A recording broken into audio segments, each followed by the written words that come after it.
I am not supposed to be inside Cedar Valley Mall when the lockdown starts. That is the first thing I keep thinking while I stand in the service hallway behind the old food court. One hand on a rolling trash bin, the other holding a ring of keys I was never supposed to keep. The hallway smells of floor cleaner, stale fryer oil, cardboard, and dust from the vents nobody has cleaned since last winter. The lights are half on. Every third fixture has gone dead, so the corridor runs in dull patches from the back of the pizza place to the employee bathrooms near the west entrance.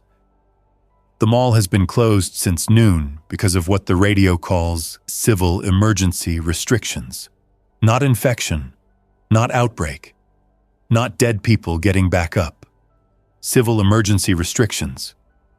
That is the phrase everyone keeps repeating because it sounds safer than the truth. I came in through the service door at the south loading dock 20 minutes ago. My old badge still works. That should have warned me something was wrong. Cedar Valley fired half the cleaning crew 2 months earlier, and I was one of them. The building manager forgot to cut my access, or maybe he had more important things to worry about.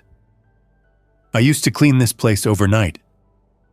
Now I deliver medical supplies for a small courier company with 2 vans, 1 dispatcher, and a boss who answers calls only when money is involved. The delivery is sitting in a gray plastic tote on the floor beside me. It belongs to Brightway Pharmacy, down from the carousel and across from a shuttered shoe store. Blood pressure medicine, insulin pens, Tripty antibiotics, inhalers, bandages, the usual emergency refill stuff. The pharmacy paid extra for same-day delivery because the roads were supposed to close by evening.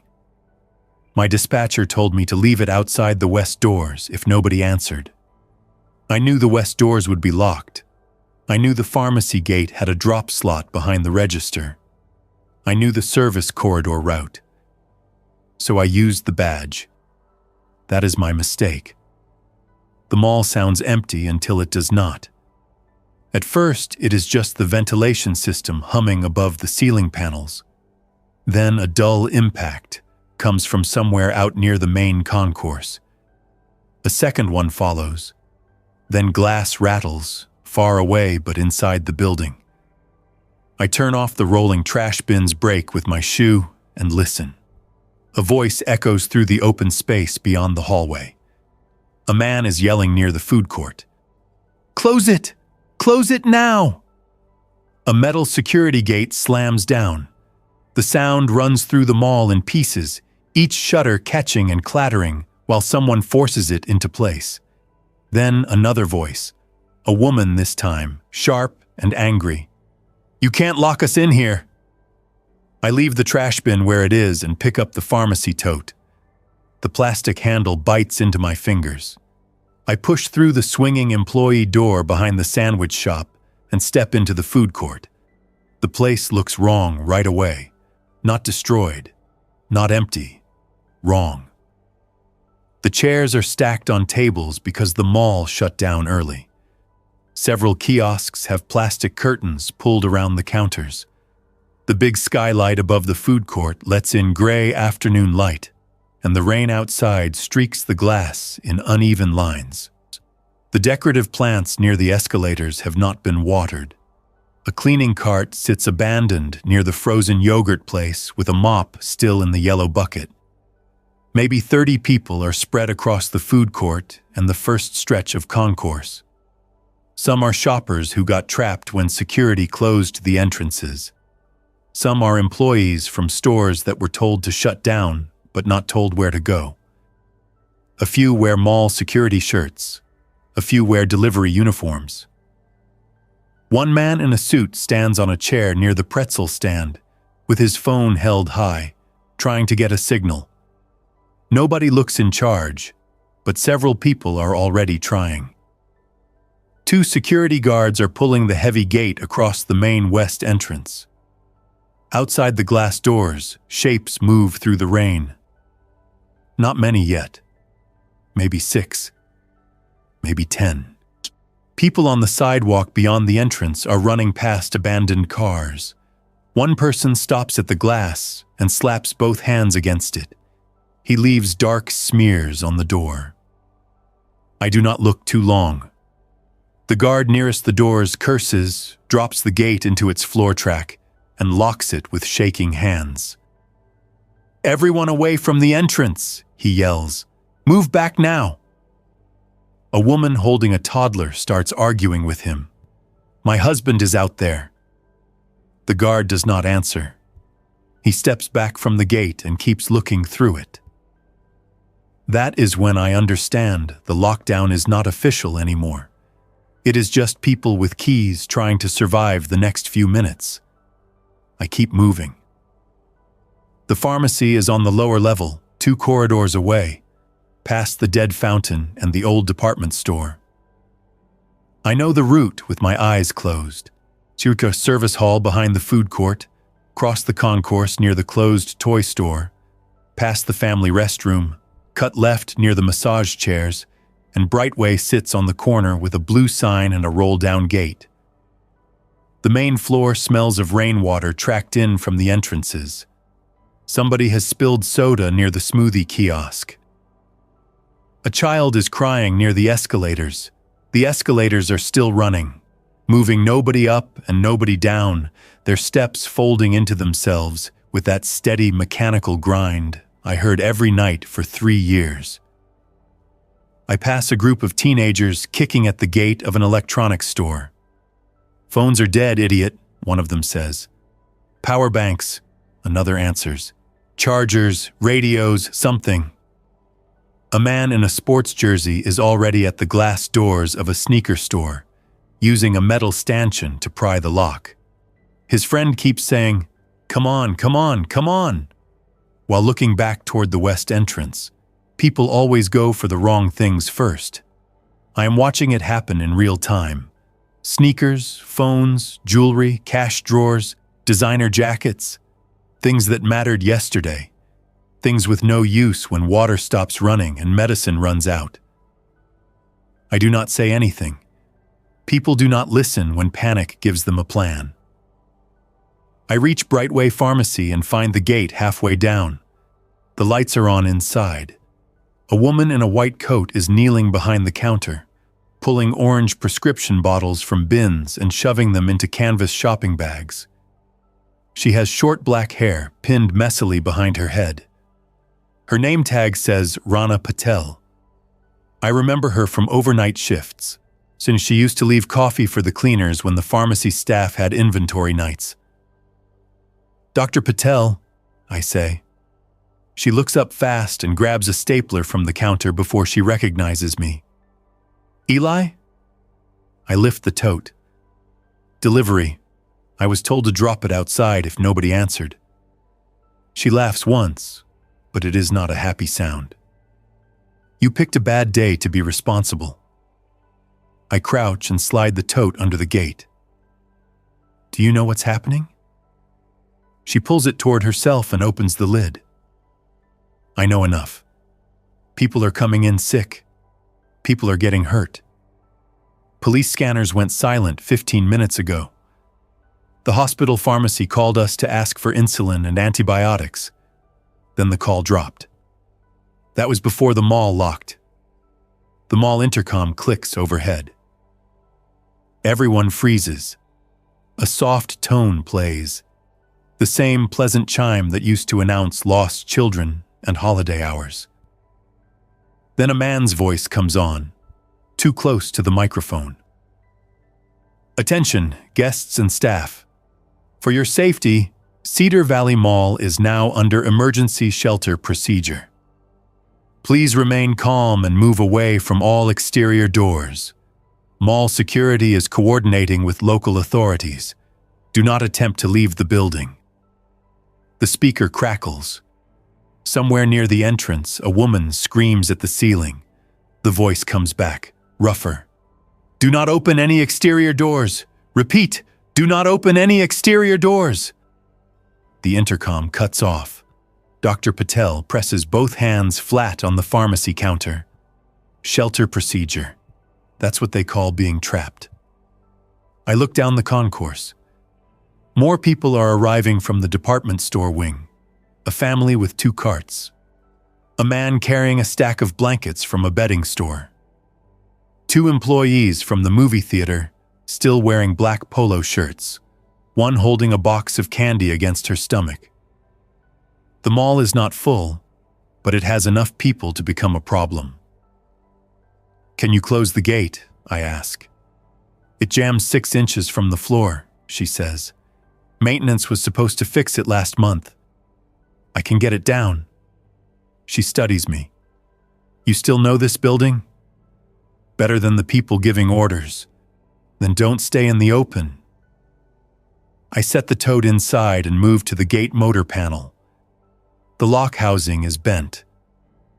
I remember the work order. Nobody fixed it because the pharmacy did not want to pay after-hours maintenance. I kneel, pull a flathead screwdriver from my pocket, and shove the bottom track clear of a loose screw. Then I push the gate down with both hands until it hits the floor. Dr. Patel slides the lock through the bracket. Inside the pharmacy, another person stands up from behind the shelves. A young man in a red hoodie, maybe 19. He has a backpack and one of the pharmacy's handheld scanners clipped to his pocket. "This is Adrian," Dr. Patel says. "My nephew, he came to pick me up." Adrian nods at me, but his attention keeps going to the main corridor.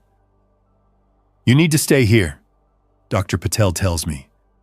"At least for now." I almost say no.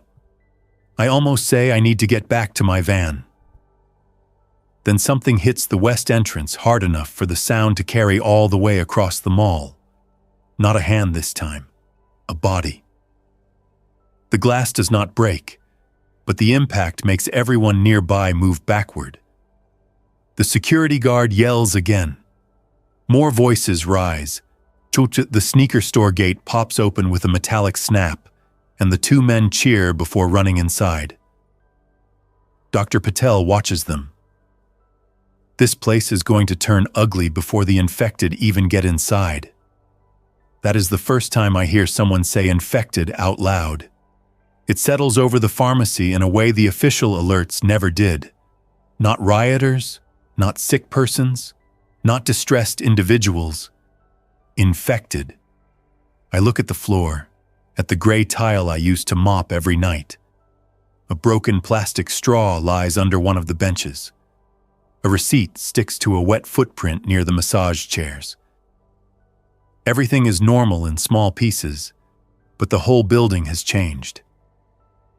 "I know a storage room above the old department store," I say. "No public access. Roof stairs nearby. Maintenance sink. It's not comfortable, but it's quiet." Dr. Patel starts packing faster. "Then that's where you should go." "You too." She shakes her head. "If I leave now, people break in here within 10 minutes. They're going to break in anyway." "I know." She opens a locked drawer and removes a small black pouch. Not money. Prescription pads, keys, maybe controlled inventory access. She puts it in her coat pocket. "I'll stay until staying becomes stupid," she says. "Then I'll need someone who knows the back corridors." I want to argue, but the pharmacy gate rattles. A man outside grips it with both hands. "Open up," he says. "My wife needs medication." Dr. Patel goes to him. "What medication?" He looks confused. "I don't know. Blood sugar, blood pressure, something. Open up and we'll look." "I can help if you tell me the name." "Just open the gate." Dr. Patel steps back. "No." The man's face changes. I see it before he speaks. The request ends. The demand begins. "There are kids out here," he says. "I understand." "No, you don't. You have all the medicine. I am not opening this gate for a crowd." The man slams his palm against the metal grid. "Then you're killing people." Adrian moves beside her. He does not say anything. but he holds a metal shelf bracket at his side. The man outside sees it and backs away, pointing at the pharmacy. "This is what I mean," he yells to nobody specific. "They're hoarding already." That word spreads fast. Hoarding. People hear it and turn. A few drift closer to the pharmacy, not enough to rush it, enough to measure the gate and count who is inside. Dr. Patel lowers her voice. "Eli, go now. Find your quiet room. Come back in 20 minutes through the service corridor, not the front." I nod once. I move away from Brightway with my hands visible and my head down. That is one thing cleaning crews learn in public buildings. Be present, but not interesting. Look busy enough to belong, harmless enough to ignore. The louder people are already choosing targets. I do not want to become one. The first territory line forms at the pharmacy within 5 minutes. The second forms at the sporting goods store near the north wing. I see it happen while cutting through the central atrium. A broad man with a shaved head and a gray tactical vest stands in front of the entrance to Ridgeline Sports, holding a baseball bat still wrapped in plastic. 2 other men stand behind him. One has a mall security radio clipped to his belt, even though he does not wear a security uniform. The store gate is open.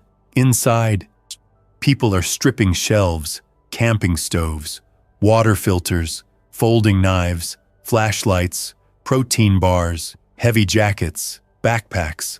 The man in the vest raises his bat when a woman tries to enter with her teenage son. "Store's full," he says. "I need shoes for my kid." "Not my problem." The boy looks down. His shoes are thin canvas, wet from outside. The mother tries to step around the man. He blocks her. "You don't own the store," she says. "I control it right now." That is how fast it happens. No vote. No plan. No reason beyond possession. The people inside Ridgeline got there first, so the store belongs to them. The pharmacy belongs to Dr. Patel until enough people decide it does not. The security office belongs to whoever has the monitors. The loading dock belongs to whoever controls the doors. The mall is dividing before anyone knows how many entrances are holding. I continue toward the old Sears wing. It has been closed for years, replaced by temporary Halloween stores, then a discount furniture outlet, then nothing. The public gate is down, but I know the side maintenance door behind the vending machines. The lock sticks, but my old key turns after I lift the handle and shoulder the door inward. The air inside is colder. Old department store air. Dust, carpet glue, empty walls, and the faint, stale smell of old ceiling leaks. The main sales floor is dark, except for emergency lights. The escalators to the second floor are frozen.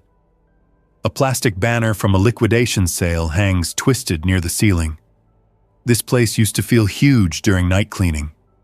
Now it feels better than the concourse, because nobody wants to loot empty display platforms and dead registers.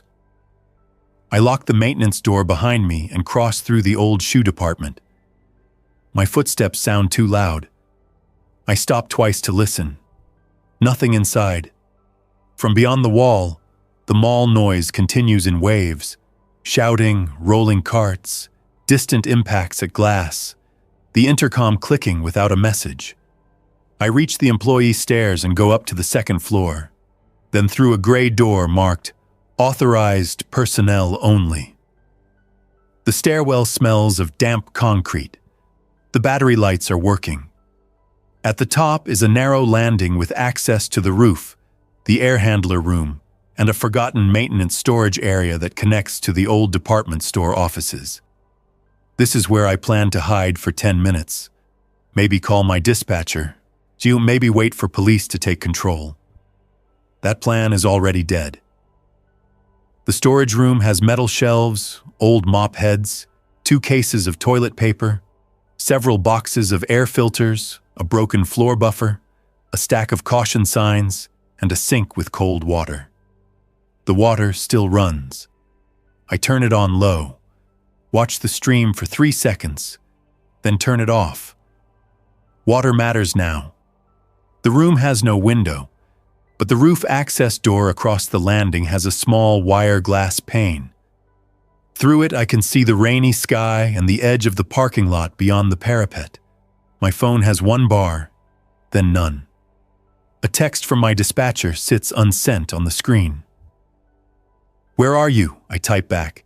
"Inside Cedar Valley, locked down, send help if you can." It does not send. I put the phone away and take inventory because counting useful things gives my hands something to do.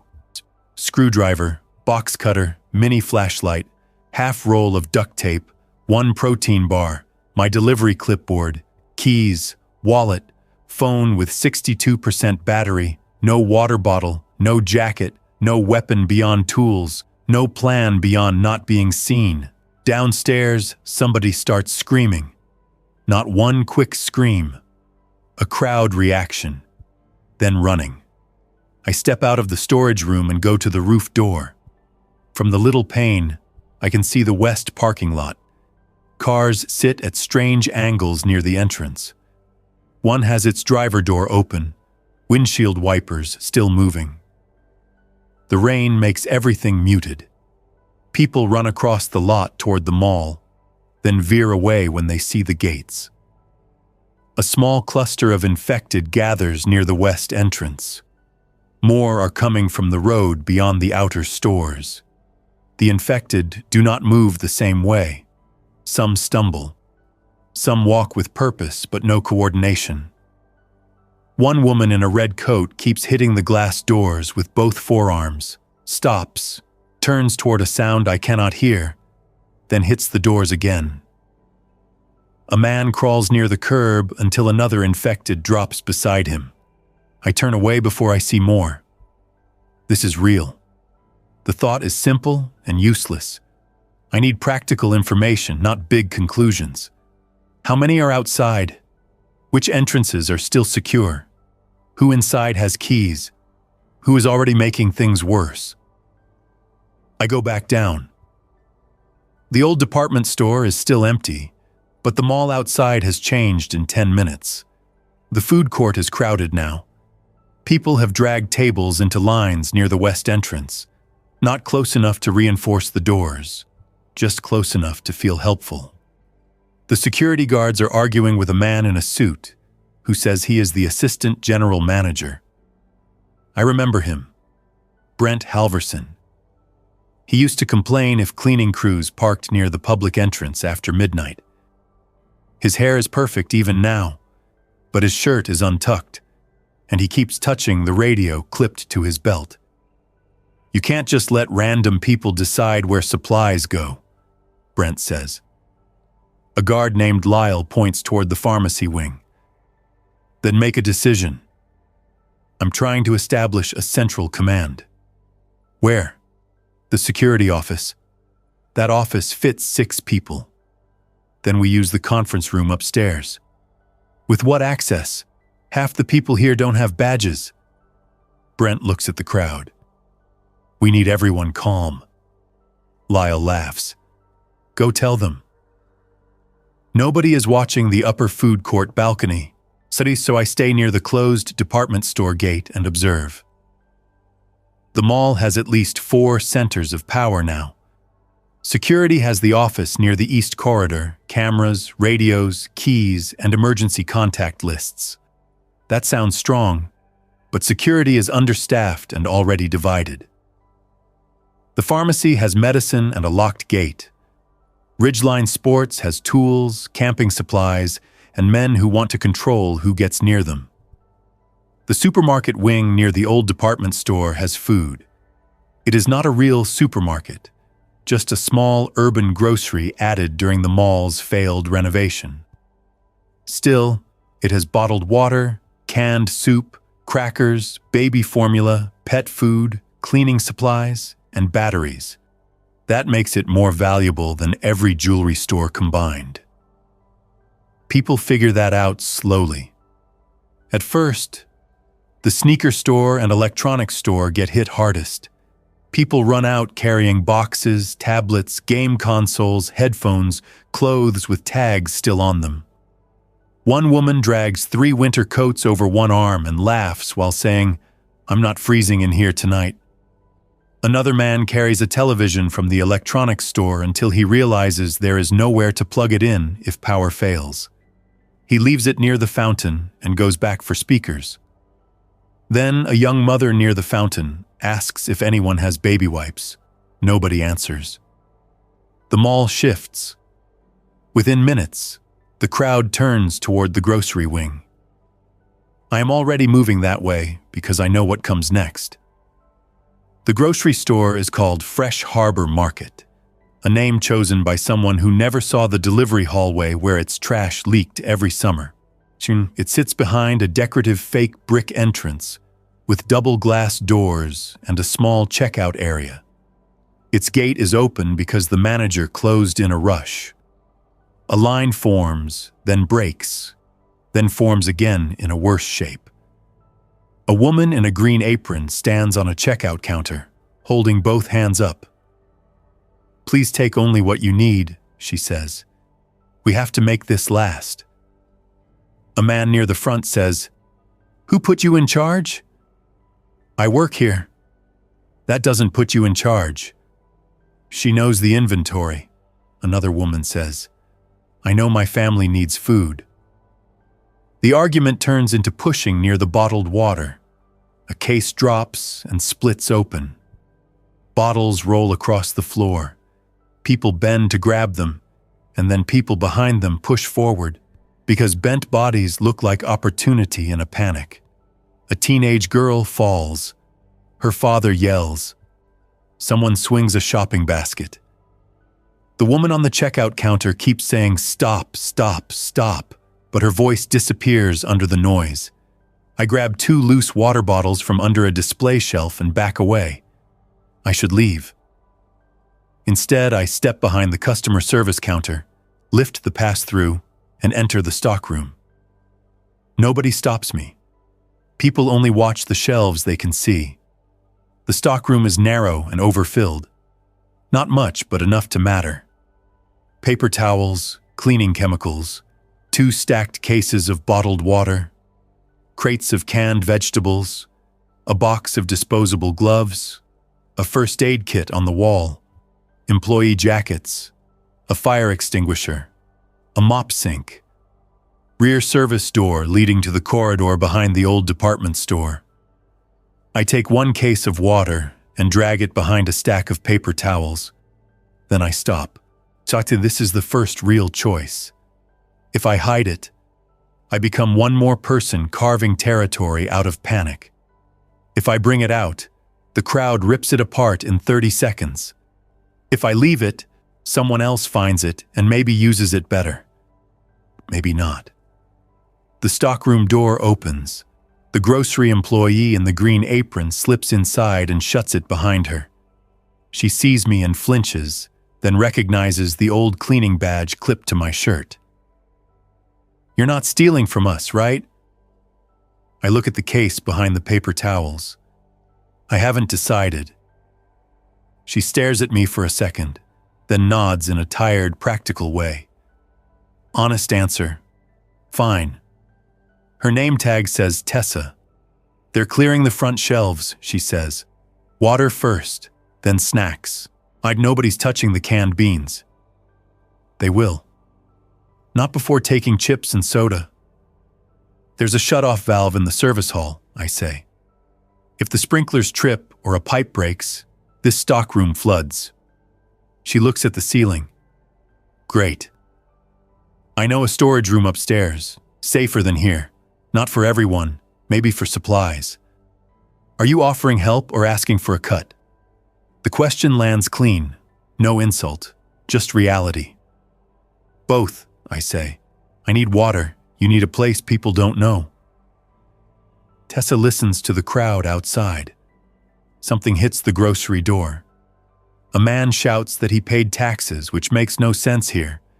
But people say strange things when old rules fail. "Take 1 case," she says. And the gloves. Leave the food for now. Come back through the service hall if you can. I lift the case. You should close your gate. It's broken. Everything in this mall is broken. Then fix it. She says it without smiling. I almost do smile, but another crash from the front kills that thought. I leave through the rear stockroom door and enter the service corridor. It runs behind Fresh Harbor, past storage rooms, trash compactors, and old employee entrances. This corridor is the real mall. Bare concrete floors, exposed pipes, security cameras no customer notices, electrical panels, grease barrels, doors with numbers instead of store names. During business hours, this is where the staff push trash, receive deliveries, smoke when cameras are down, cry after bad shifts, and move through the building without being seen. Now it is the best road in the mall. I carry the water case up the department store stairs one step at a time, pausing twice to listen. I store it in the maintenance room, fill the sink halfway in a clean mop bucket, then fill 2 empty chemical spray bottles after rinsing them until the smell fades. Not perfect. Better than nothing.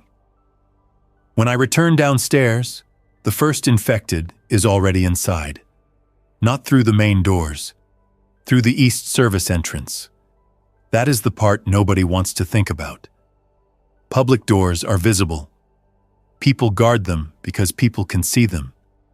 Service doors are ugly and scattered behind the mall, built for deliveries, trash, workers, and shortcuts. The mall has more exterior access points than most shoppers ever imagined. I hear the trouble before I see it. A radio squeals. A security guard yells, "Back up."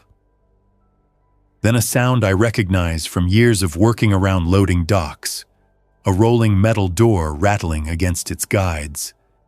I move toward the east corridor and stop near the employee hallway behind the movie theater. The door at the far end is open. Rain blows across the concrete. A delivery truck sits outside with its back door raised. 2 security guards are trying to pull the service door shut. A third man in a brown jacket is inside the threshold, fighting with someone on the ground. At first I think he is helping. Then the person on the ground grabs his sleeve with both hands and pulls him down with an awful, stubborn strength. The security guard closest to him lifts a fire extinguisher and swings. The infected lets go for 1 second. The man in the brown jacket crawls backward, screaming. The guards drag him in and kick the service door shut, but not before 3 more infected hit it from outside. The door closes. The lock catches. The corridor goes quiet except for the man in the brown jacket making small sounds on the floor. People gather at both ends of the hall. Nobody steps close. A guard named Lyle kneels beside the man. "Where are you hurt?" The man lifts his arm. His sleeve is torn. Red marks show underneath. Not much from where I stand. Enough for everyone to understand. A woman near the movie theater whispers, "He's infected." "I'm not," the man says. I'm not. Nobody knows what to do with him. That is the worst part. If a person breaks a leg, people understand. If a person has a seizure, someone calls for medical help. If a person gets hurt by infected during the first day of the outbreak, not everyone becomes both judge and coward. "Take him to the pharmacy," someone says. "No," another person answers. "Don't bring him near us." Lyle looks up. "Where's Brent?" No one answers. The man in the brown jacket starts trying to stand. Lyle tells him to stay down. He refuses, then begs, then curses. Every step of the conversation gets louder until the infected outside begin hitting the service door again. The metal jumps in its frame. Noise brings more infected. I already know it, but now everyone learns it. Stop yelling, I say from the hallway. Several people turn. Lyle recognizes me. Eli, what are you doing here? Same as you, bad decisions. Can that door hold? For a while, not forever. It opens inward, but the frame is old. If the panic bar latch bends, it's done. Lyle looks at the injured man. Can we move him through the service hall? You can. But where? That question stops everyone again. Where do you put someone who might become dangerous? A store, a bathroom, an office, a closet? Every answer creates another territory line. Brent arrives with 2 guards and a clipboard. A clipboard. I look at it and know this will get worse. What happened? He asks. Lyle points at the service door. Breach attempt. 1 injured. Door secured for now. Brent points to the injured man. Move him to the security office. No, Lyle says. Too many monitors, too many radios, no separation. Then where? Old Sears employee lounge, I say. Brent turns toward me. Who are you? I used to clean here. Then why are you speaking? Because I know which rooms have locks. Lyle cuts in before Brent can answer. Old Sears lounge has 2 doors, no windows, and a restroom nearby. We can watch him without putting him in the crowd. The injured man starts crying. I'm not sick. Nobody responds. Brent swallows. Fine, temporarily, until authorities arrive. Authorities. The word sounds borrowed from a world that is already losing signal. Lyle and another guard help the injured man up. He fights at first, then gives in because nobody else will touch him. I lead them through the service hall to the old department store door. People part when we pass. Some stare at the torn sleeve. Some look away. One man mutters that we should throw him outside. A woman tells him to shut up. A child asks what is wrong with the man's arm. His mother pulls him behind her. Inside the old Sears lounge, the fluorescent lights flicker but stay on. There are old lockers, a broken vending machine, 2 plastic tables, a cracked microwave, and a restroom that smells dry from disuse. We put the injured man in a chair. Lyle cuffs one wrist to the table leg with mall security cuffs. The man curses him, then apologizes, then asks for water. I give him half a bottle. Name? Lyle asks. Frank, he says. Frank Danner. I deliver bread. I was only trying to get inside. Lyle writes it down on a receipt because Brent kept the clipboard. How long? Frank asks. Nobody answers. Dr. Patel arrives 6 minutes later with Adrian. She has a medical bag and a face mask. She looks at the wound without touching it first, then puts on gloves. Who decided to bring him here? She asks. I did, I say. Good room choice. Frank looks at her with wet eyes. Am I going to change? Doctor. Patel's face stays controlled. I don't know. But you're a doctor. Pharmacist. Same thing. No, she says. Not today. She cleans the injury with what she has. She does not promise him anything. I respect her for that. False comfort wastes time and makes people angry later. When she finishes, she pulls Lyle and me near the door. If fever starts, confusion, aggression, loss of speech, anything unusual, nobody goes near him alone, she says quietly. How long does it take? Lyle asks. I've heard minutes. I've heard hours. I've heard no bite required if enough fluid exposure happens. I do not know which reports are true. Lyle rubs his forehead, then catches himself and lowers his hand. We need rules. No, Dr. Patel says. You need isolation, quiet, water, sanitation, and fewer people making decisions. That is the smartest thing anyone says all day. Nobody follows it. By late afternoon, Cedar Valley Mall has become 5 separate camps with open hostility between them. Brent takes the security office and calls it command. He keeps 3 guards there, plus 2 mall management employees and a real estate leasing agent, who keeps saying she has crisis training from a corporate seminar. They control camera feeds, key rings, radios, and the intercom. They also control information, which means people stop trusting them within an hour. Ridgeline Sports becomes the North Camp. The man in the tactical vest says his name is Owen Price. He claims he served in the military. Maybe he did. Maybe he bought the vest online. He stations people at the entrance and starts trading supplies for favors. Flashlights for food, batteries for medicine, a backpack for a place in his group. He keeps the best gear behind the counter. His people start calling everyone else civilians, which tells me more than his vest does. Fresh Harbor Market becomes the food camp, run badly but not cruelly by Tessa and the store staff. Families gather there because food feels safer than authority. They set up near the grocery entrance with carts turned into barriers. The problem is that food draws people. People draw arguments. Arguments draw noise. Brightway Pharmacy becomes a locked medical camp, though Dr. Patel refuses to call it that.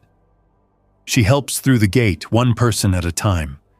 People hate her for not opening up, then beg her for help 5 minutes later. The old department store becomes the quiet zone, but only because nobody knows what is inside yet. I start using it to move between levels. I tell Lyle, I tell Dr. Patel, I tell Tessa, I do not tell Brent. That is another choice, and I know what it means. I am choosing who gets access. The infected gather outside in larger numbers before sunset. The west entrance has 20 or more pressed near it. The east service door has at least 12. The south loading dock camera shows movement near the dumpsters. The north doors near Ridgeline have fewer, but Owen's group keeps yelling at people through the glass, which slowly changes that. I stand in the security office when the camera feed from the south lot cuts out. The office is too bright and too crowded. 8 monitors show different angles of the mall.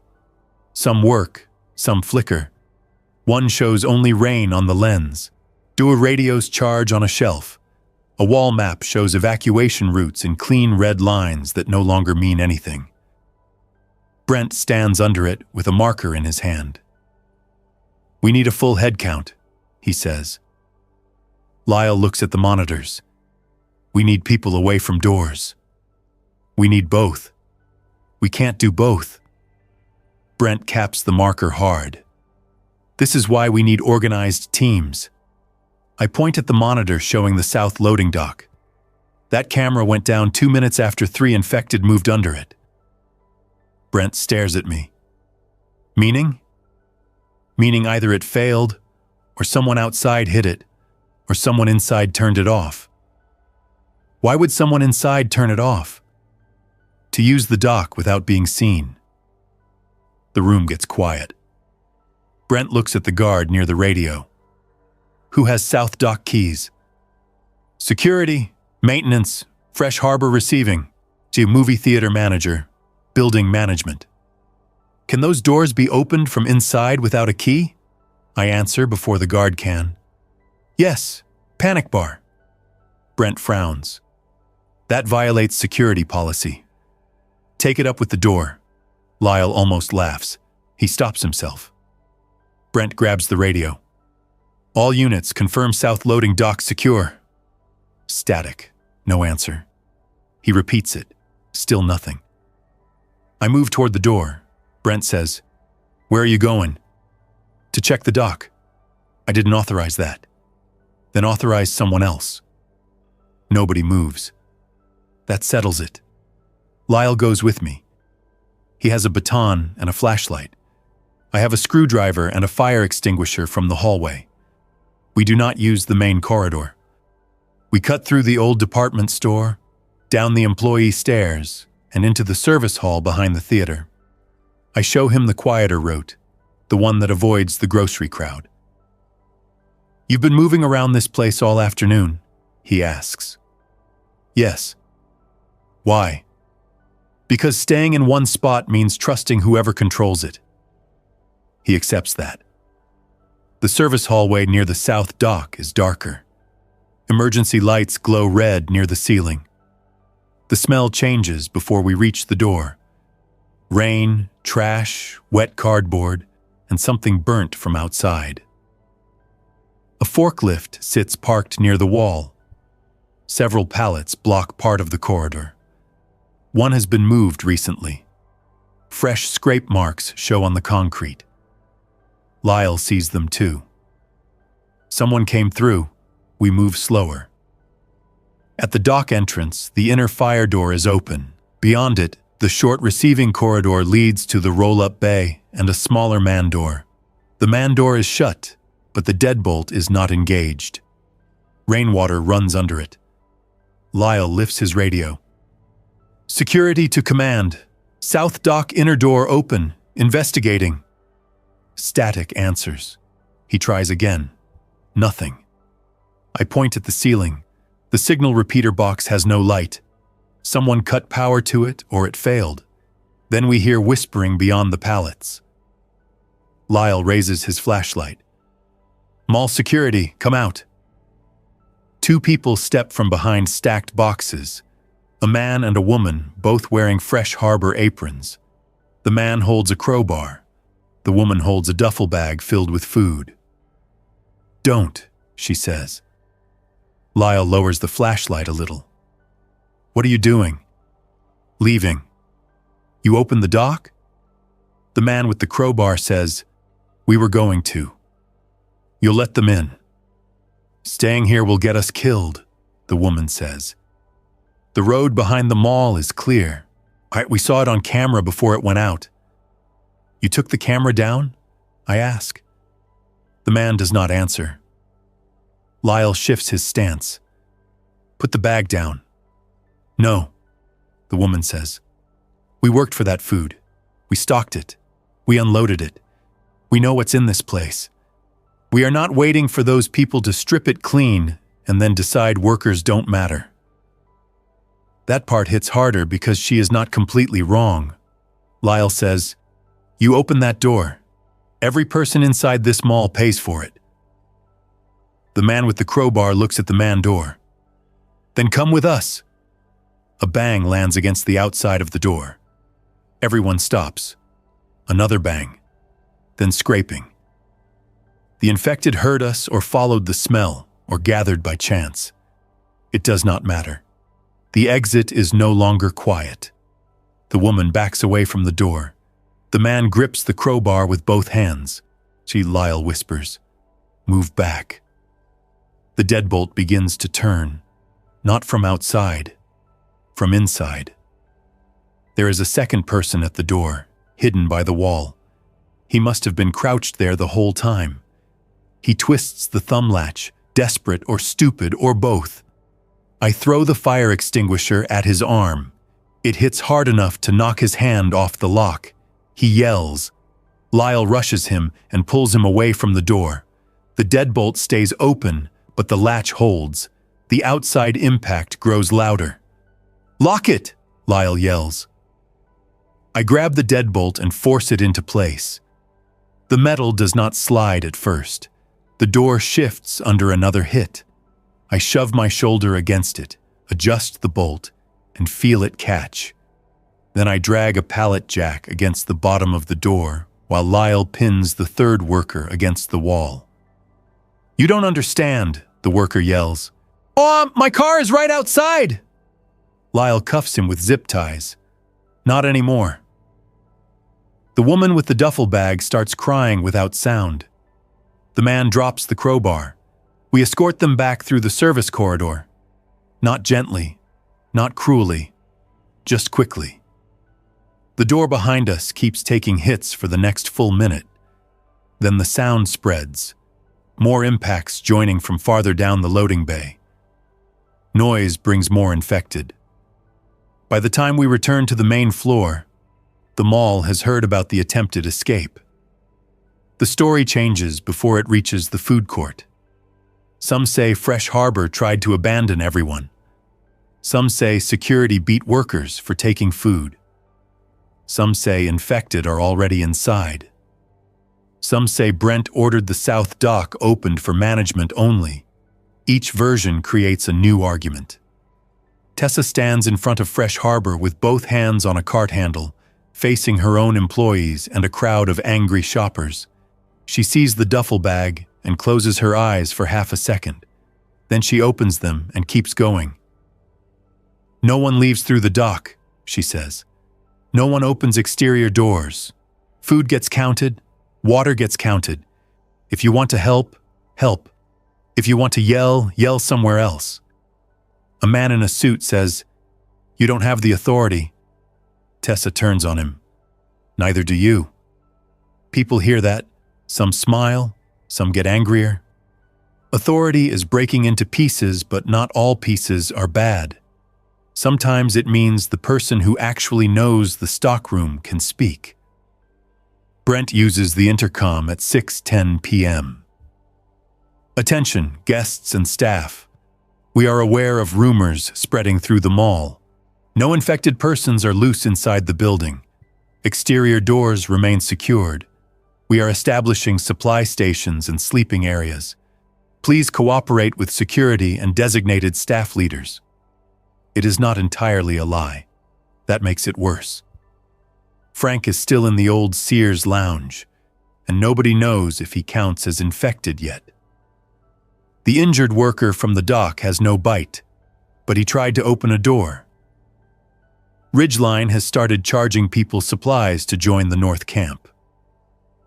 Fresh Harbor is short 3 employees now because Tessa does not trust the ones who tried to leave. Dr. Patel has a line outside the pharmacy gate, and 2 people in that line are coughing. Nobody is loose inside the building, but everything else is loose. Night comes before anyone is ready.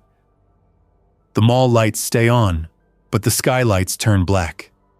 The huge open space becomes harder to read. Reflections appear in store windows. Every sound travels farther. The rain slows, then stops, and that makes the infected outside easier to hear. Hands on glass. Shoes dragging across pavement. Bodies leaning into metal gates. Once in a while, a louder impact when a new one reaches a door and strikes it with full weight. The first serious fight happens at the fountain. It starts over phone charging. A man from Ridgeline sets up a power strip near one of the floor outlets and says only his group can use it because his group brought the strip. A woman says the outlet belongs to the mall. He says the mall does not exist anymore. Someone pulls a charger out. Someone shoves back. A security guard tries to break it up. Owen's men arrive with bats and camping hatchets. Lyle arrives with 2 guards. People form a ring because people always form a ring when trouble starts, even during the end of everything.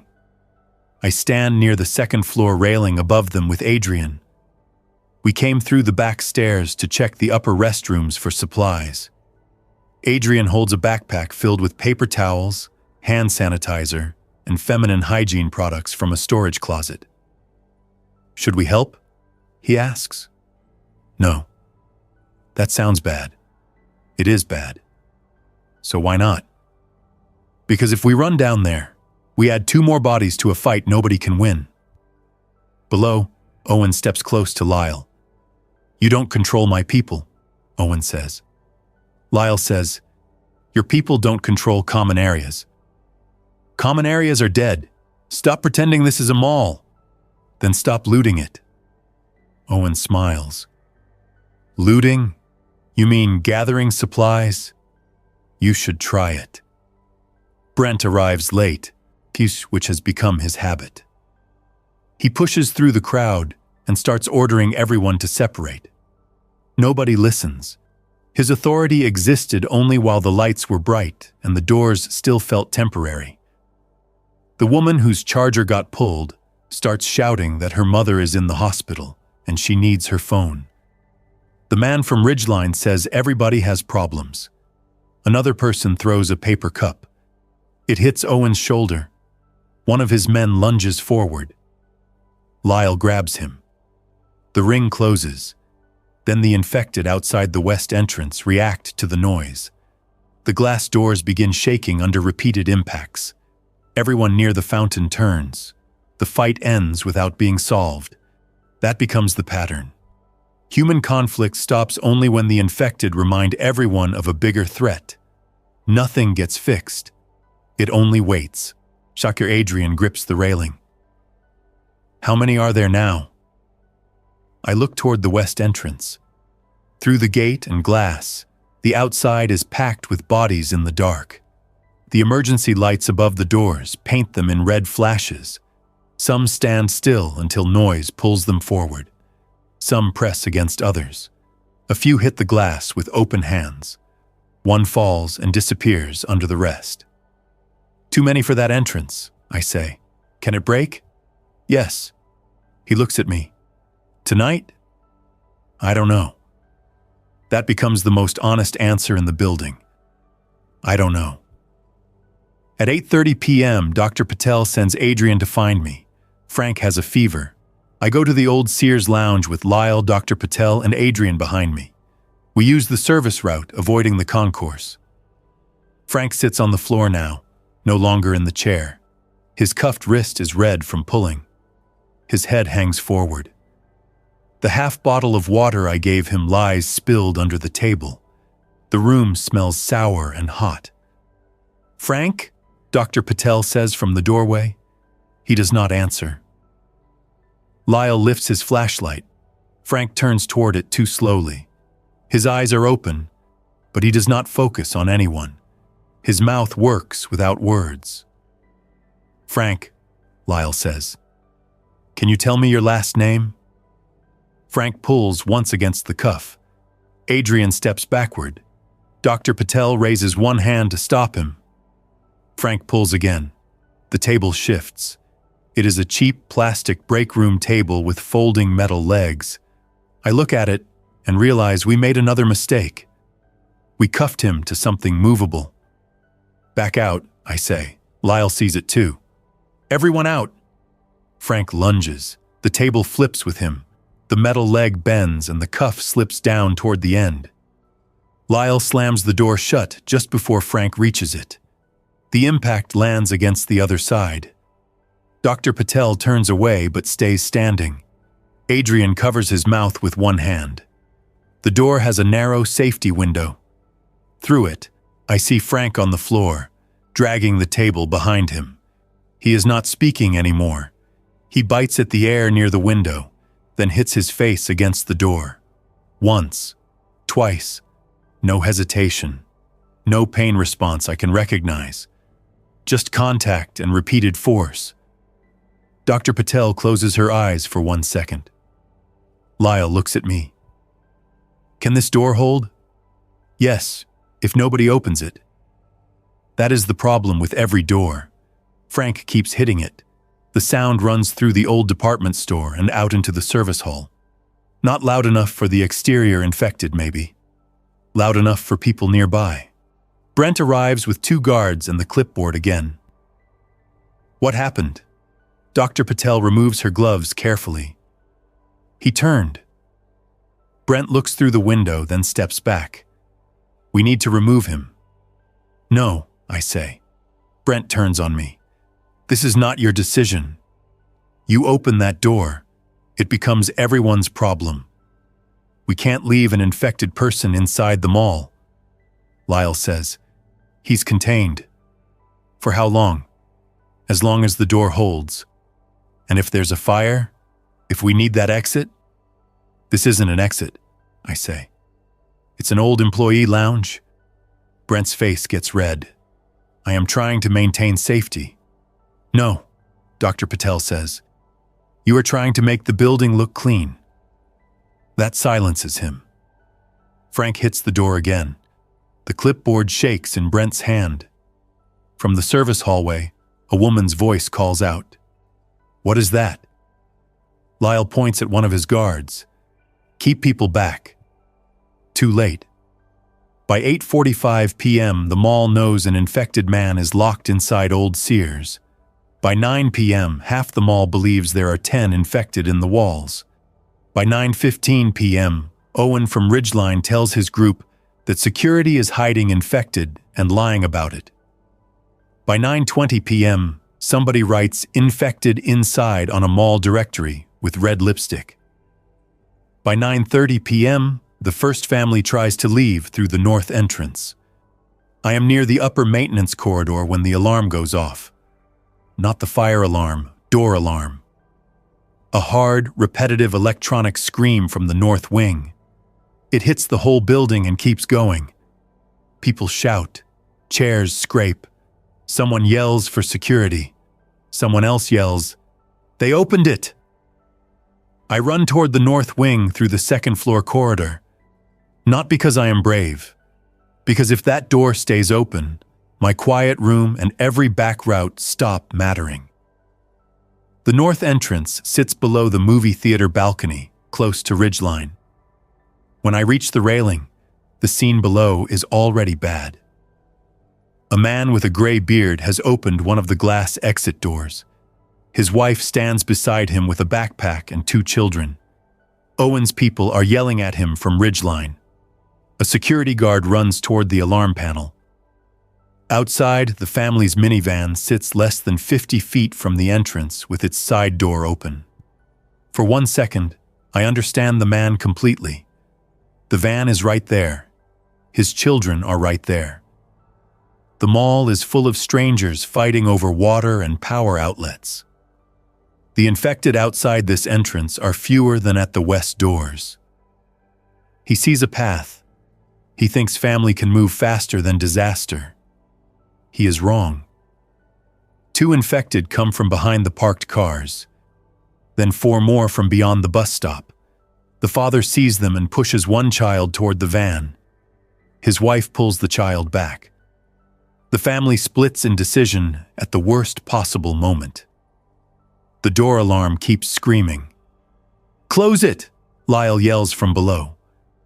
The father turns back toward the mall. An infected reaches the open doorway before he does. The security guard hits the door with his shoulder, trying to shut it. The infected jams halfway through, arms reaching, mouth open, wet clothes slapping against the glass. Owen's man swings a bat over the guard's shoulder and strikes it back. The father grabs his daughter and pulls her inside. His wife slips on the wet tile. Another infected reaches through the gap and grabs her backpack. I move before thinking. Down the service stairs, through the side door, into the north corridor. The sound is too much.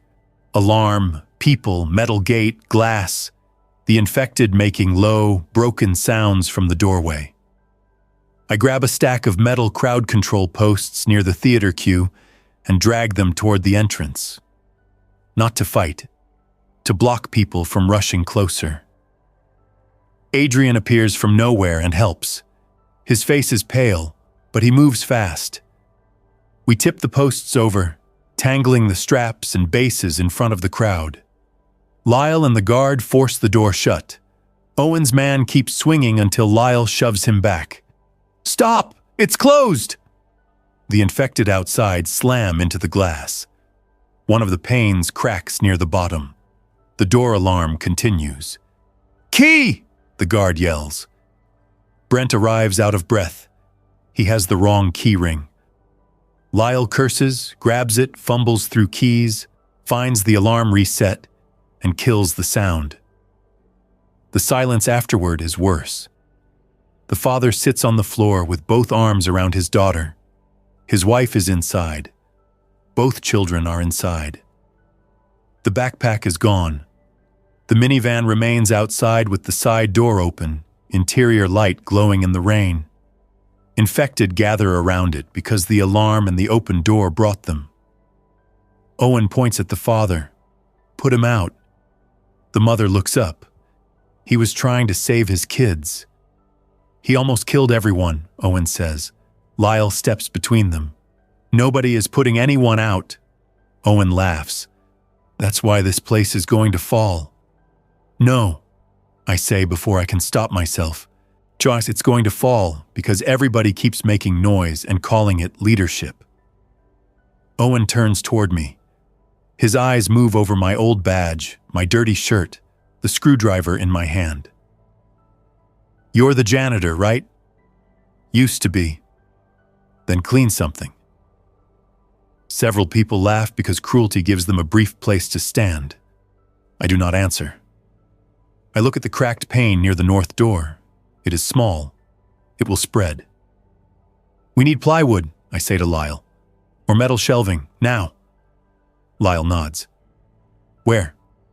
Old department store fixtures, back hall. Bring drills if Ridgeline hasn't stolen all of them. Owen hears that and smiles. Borrowed, not stolen. Then lend them. No. The hallway goes quiet. Lyle turns. This is not the time. Owen taps the bat against his boot. Everything has a price. The cracked glass pops softly. A thin line climbs another inch. Everyone hears it. Owen's smile fades, but he still does not move. That is the moment people start understanding what territory really costs. If Ridgeline hoards tools, a door fails. If the pharmacy hoards medicine, people suffer. If Fresh Harbor hoards food, people fight.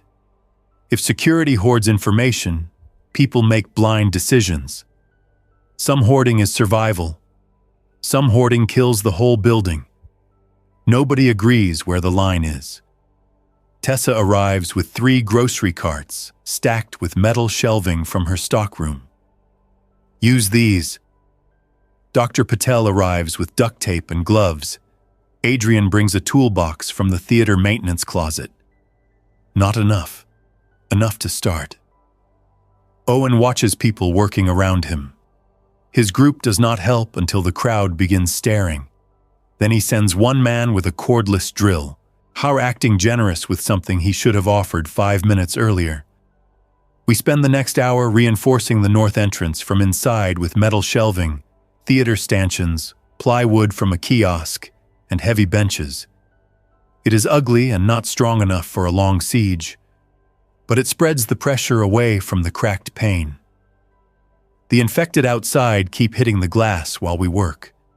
Each impact makes screws jump under the drill bit. We move in shifts because nobody wants to stand close to the doors for long. The father who opened the door tries to help. Owen tells him to stay away. Tessa tells Owen to shut up. The father carries benches anyway. No one thanks him, no one throws him out. That is the best the mall can do. At 11:40 p.m., the power flickers. Everything stops. Then the lights return, weaker than before. Some stores stay dark. The escalators stop moving.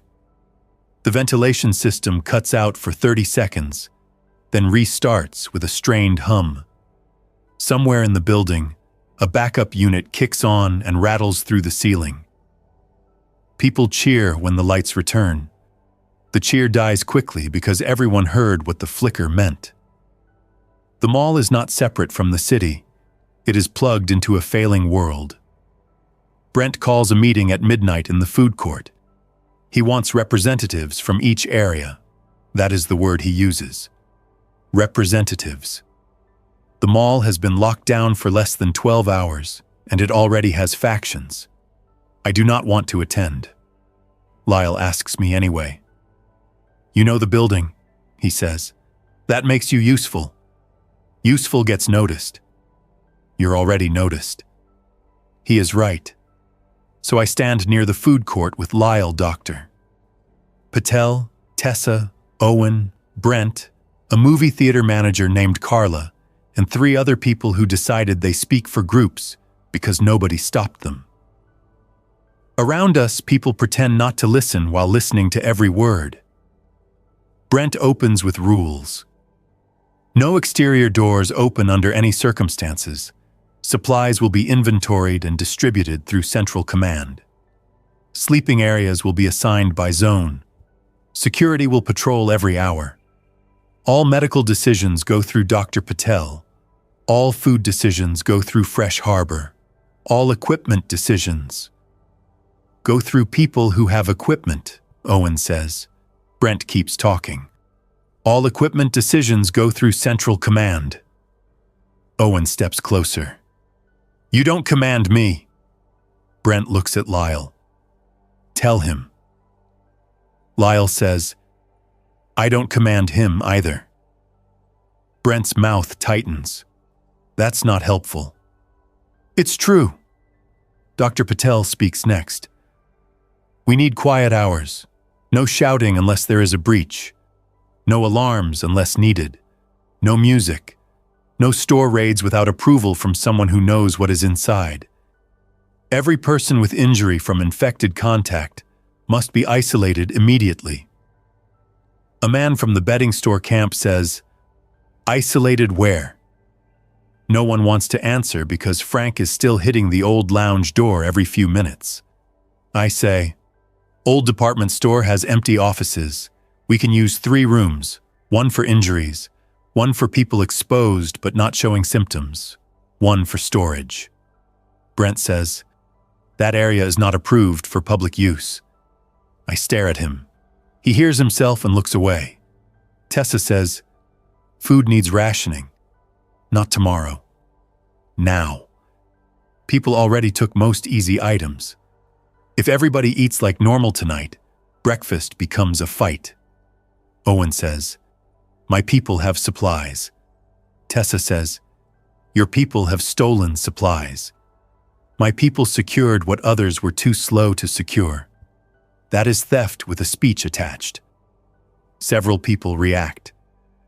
Owen's jaw shifts, but he keeps control. Carla, the movie theater manager, raises her hand without meaning to, then lowers it. The theater has bathrooms, seats, and emergency exits we should keep locked from inside.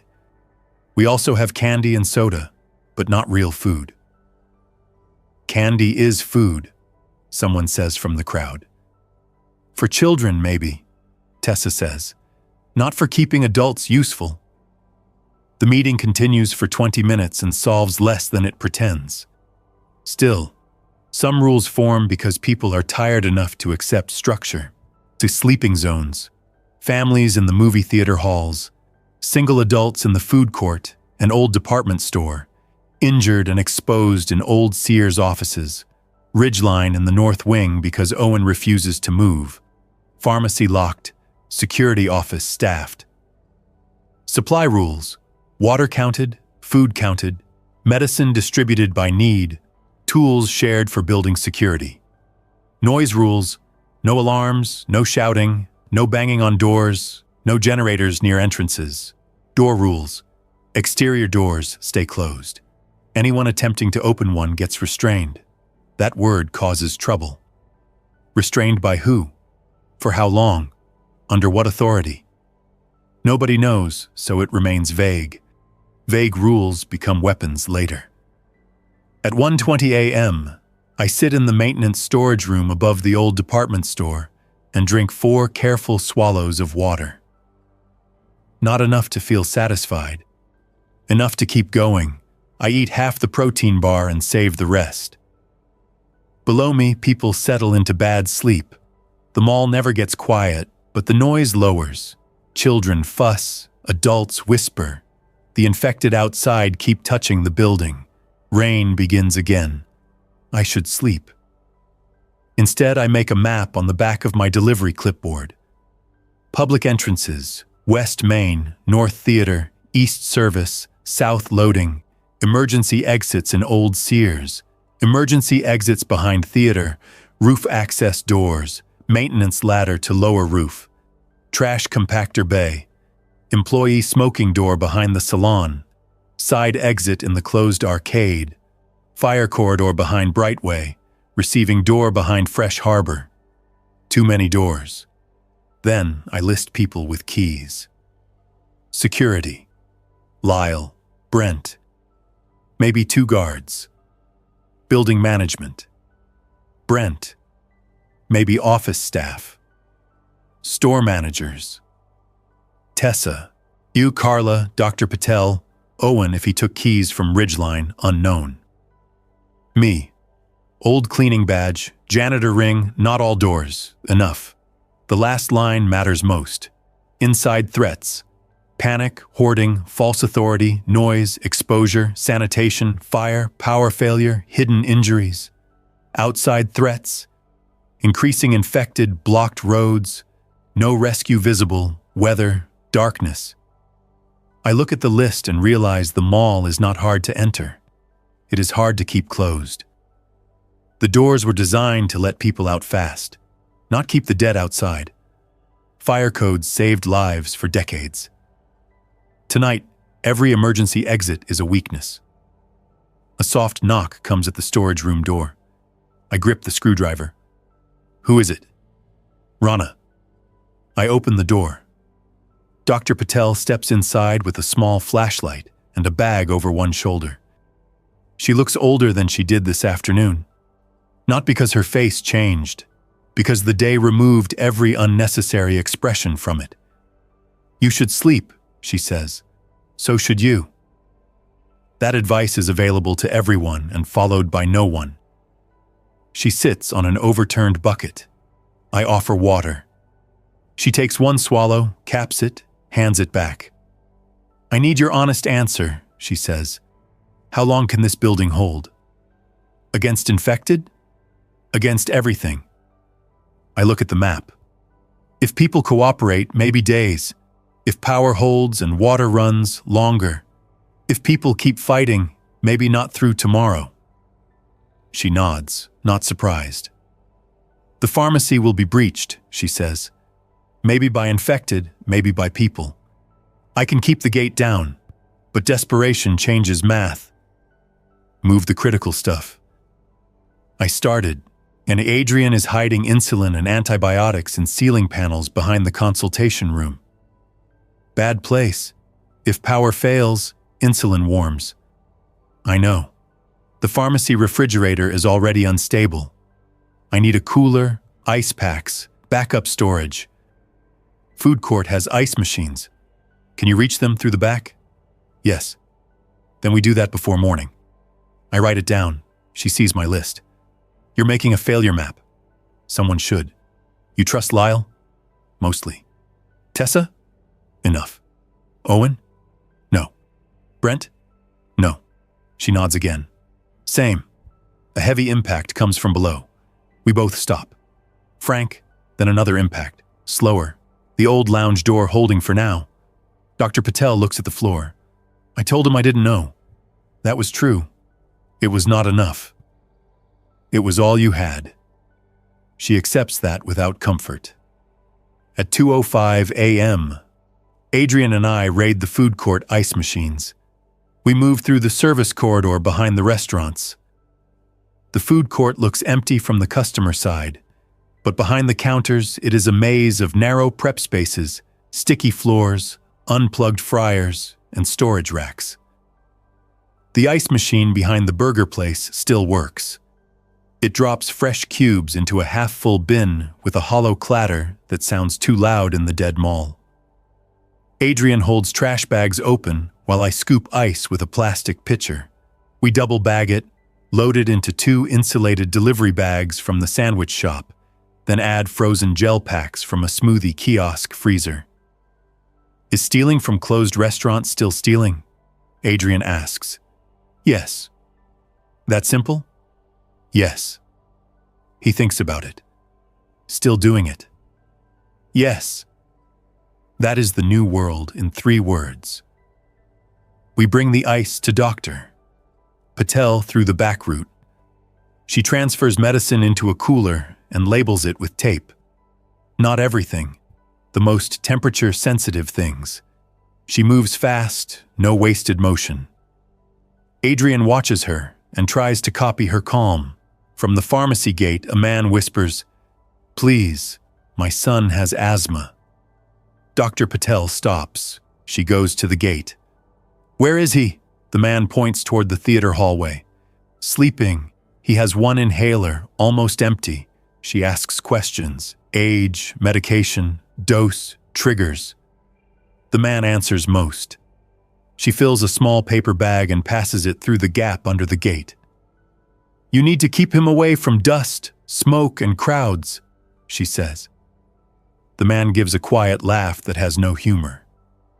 "Inside a mall full of people and dead air?" "Yes," she says. "Do your best." He takes the bag and looks at her for a second. "Thank you." It is the first thank you I hear in hours. Then a voice from the dark says, "Why does he get medicine?"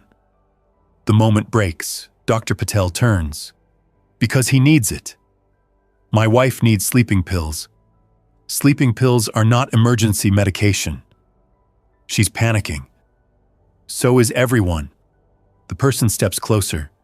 He is younger than I expected, maybe 30, wearing a mall kiosk uniform. "You're choosing." "Yes," Dr. Patel says. "I am." That honesty is dangerous. People want choices to be hidden behind systems, so anger has nowhere to land. Dr. Patel does not hide. I respect it, but I see what it costs. The man walks away muttering. Someone will repeat the story by morning with half the details missing. At 3:30 a.m., the first bathroom problem starts. The water still runs. But people have been using the same public restrooms near the food court and theater. Toilet paper disappears. Sinks clog with paper towels. Someone vomits near the family restroom. Someone else tracks it through the corridor. A child has an accident near the movie theater lobby because the restroom line is too long.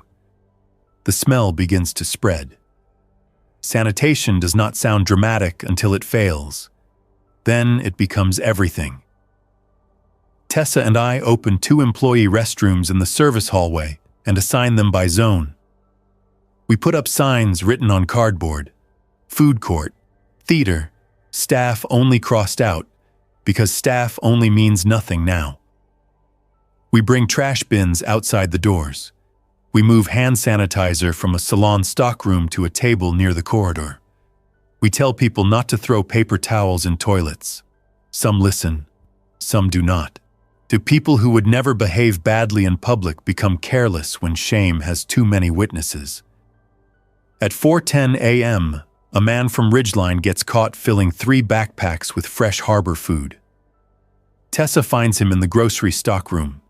He says Owen authorized it. Tessa says Owen does not authorize anything in her store. He tries to walk past her. She blocks him with a cart. He shoves it aside. She hits the emergency stockroom alarm by mistake. The alarm screams. Every infected outside the south and west walls reacts. I am halfway down the service corridor when it starts. I run toward Fresh Harbor and find Tessa trying to rip the alarm panel open with a screwdriver. The Ridgeline man is gone with 1 backpack, leaving 2 behind. People in the grocery area are waking, shouting, asking what happened. The alarm blasts through the mall without pause. "Key!" Tessa yells. "I don't have it." "Then break it." I smash the plastic alarm cover with the handle of the screwdriver and pull wires until the sound cuts out. The silence comes sudden and heavy. From outside the west entrance, the infected answer with impact after impact. The gate starts shaking. Someone yells, "They're breaking in!" That is not true yet, but it becomes almost true within minutes because the crowd surges away from the west entrance and piles into the central atrium. People grab bags, children, blankets, food, each other. A cart tips over, bottles roll. Someone trips over the fountain edge. Brent appears on the second-floor balcony and shouts instructions nobody can hear. The west entrance glass holds, but one of the lower panes cracks. Lyle runs toward it with 2 guards. "Benches! Move benches!" People do not move. Panic has made them spectators. I grab the nearest bench with Adrian and drag it toward the entrance. The father from the north door helps. 2 movie theater employees join. Then more people move because action spreads too. We stack benches against the interior gate. The gate is not built to take pressure from either side, but it gives the glass a second barrier. Owen arrives late again. Not late by accident. Late enough to see what others risk before committing his people. Tessa sees the Ridgeline man near Owen with the stolen backpack. "You sent him," she says. Owen looks at the cracked glass, then at her. "We need supplies. So ask." You say no. I say count first. Counting is slow. Stealing is faster until people stop sharing. Owen steps closer, but Lyle gets between them. The infected hit the glass again. A crack branches upward. I say, "This entrance is finished if we keep gathering here." Lyle nods. Clear the area. Brent finally reaches the ground floor. Everyone back to assigned zones. No one moves. Dr. Patel pushes through the crowd with a box of masks and gloves. "Move away from the glass, now. You are creating noise." Her voice works better than Brent's because she sounds angry about a real thing. People begin to move. Owen points at the cracked pane. "We should break it now and fight them through the gap while it's controlled." Lyle stares at him. "That is the stupidest thing said tonight." Owen's face hardens. "Better than waiting." "No," I say. "It's not." He turns. "You got a better plan, janitor?" "Yes. Stop feeding them noise. Reinforce from inside. Abandon this entrance area if the glass goes. Use the food court gates and service fire doors as second line. And stop stealing from the people who are keeping everyone fed." That last part makes his people shift. Owen smiles without warmth. "You've gotten real comfortable giving orders." "I'm not giving orders. I'm explaining consequences. Same thing when people listen." He walks away before Lyle can respond. That is when I know Owen will become a bigger problem than the infected before morning ends. Dawn comes gray through the skylights. Nobody really slept. The mall looks worse in morning light. Trash on the floor, blankets under tables, empty shelves in stores that were raided for useless things.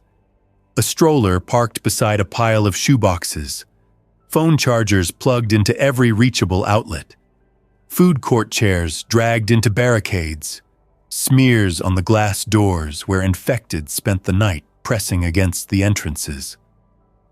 The west parking lot is full of them now. Not hundreds. Enough. Maybe 60 visible from the second-floor balcony. More near the road. Some stand around the abandoned cars. Some cluster near the entrance. A few wander along the outer wall until a sound draws them back. They do not get tired in any useful way. They pause. They listen. They resume. Inside, the living look worse than the dead. People have started to smell of sweat, rain-damp clothes, fear they will not admit, and bad sleep. The restrooms need cleaning. Food rationing begins and immediately causes arguments. Tessa gives each person a small breakfast. Water, crackers, fruit cup if available, baby formula for infants, extra for diabetics after Dr. Patel checks. Owen refuses the ration system and feeds his group from Ridgeline supplies and stolen grocery food.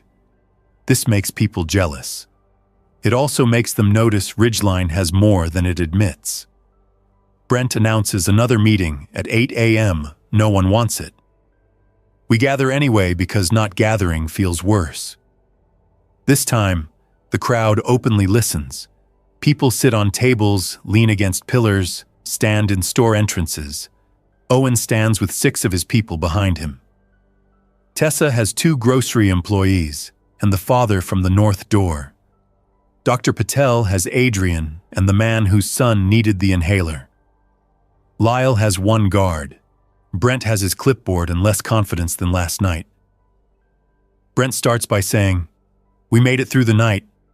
Owen interrupts. "Barely." Brent continues, "We need cooperation." Owen says, "We need leadership." Brent's eyes sharpen. "I agree. Not yours." The food court goes quiet. Owen steps forward. The security team has hidden information, lost control of doors, allowed an infected man to remain inside, and failed to secure supplies. The grocery staff can't protect food. The pharmacy won't open. Management keeps pretending rescue is coming. My group protected the north entrance and has equipment. People who want to survive need to move to the north wing and follow a real plan. Tessa says, "Your real plan is stealing food and charging scared people for flashlights." Owen ignores her. "We fortify one section, reduce weak points, and stop letting everyone wander." Dr. Patel says, "And who gets inside your section?" "People who contribute." "Children?" "With parents who contribute." "Elderly?" "If they can follow rules." "Exposed people?" "No." The answer comes too fast. The crowd hears it. Some approve. Most do not. A few look tempted anyway because cruel rules can sound safe when soft rules fail. Lyle says, "You try to take people by force, you'll split the mall." Owen looks at the crowd. It's already split. He is right, and that is why he is dangerous. Bad leaders do not need to lie all the time. They only need to point at real problems and offer control without honesty. Then the intercom clicks. Everyone looks up. No one is near the security office controls. A new voice comes through. Female, young, terrified. "Help! Please help. We're outside the employee entrance near the salon. There are 5 of us. One is hurt. We can see people inside. Please." The intercom cuts, then returns. "Please open the door." Brent looks at Lyle. "Who has the microphone?" Lyle is already moving. "Security office." Owen says, "Trap." Dr. Patel says, "Maybe not." Tessa looks toward the west entrance, then the service corridors. Employee entrance near the salon is east side. I know that door. Small smoking door behind the beauty salon. It opens into a narrow service corridor near the public restrooms. It has a camera, but camera coverage is bad. If 5 people are outside, infected could be near them. If one is hurt, infection status unknown. If we leave them outside, we listen to them beg until something happens. Brent says, "We cannot open exterior doors." The intercom clicks again. A different voice now, male. "We have a kid. Please. I worked at the salon. I know this door. I have my badge, but it won't open. Please." The crowd reacts to kid. Owen raises his voice. "That's how you get everyone killed." A woman in the crowd says, "You'd leave a kid outside?" "I'd leave a bite outside," Owen says. The argument explodes. People shout over each other. The voices outside come through the intercom again, begging. The infected at the west entrance begin hitting the glass because the food court gets loud. Lyle runs for the security office. Brent follows. Owen starts gathering his group. Dr. Patel looks at me. "Is there a way to see that door without opening it?" she asks. "Camera if it works. Roof sightline maybe." "Show me." I take her, Adrian, and Tessa through the old department store stairs to the roof access. Lyle meets us there with a radio and says the security office door was locked from inside when he arrived. Someone had used the intercom and left through the side hall. The camera for the salon entrance shows static. That means someone inside helped the people outside communicate, or someone outside has access to the old call panel, or the system is failing in ways we cannot track. The roof door opens into cold morning air. Rain has stopped. The mall roof is a flat spread of gravel, vents, HVAC units, skylights, puddles, and low parapet walls. We stay low and move toward the east edge. From there, we can see the service lane behind the salon. 5 people stand near the employee entrance. A man in a salon smock, a woman holding a child wrapped in a jacket, tucked in another woman with a backpack, a teenage boy supporting an older man whose pant leg is torn. Around them, maybe 8 infected wander across the service lane, drawn by their voices but not fully gathered yet. A delivery van blocks one side. A dumpster blocks the other. The group has minutes, maybe less. Dr. Patel looks at the injured older man through Lyle's binoculars. Leg injury. I can't see bite. Owen's voice crackles over Lyle's radio. He must have taken one from somewhere. Do not open that door.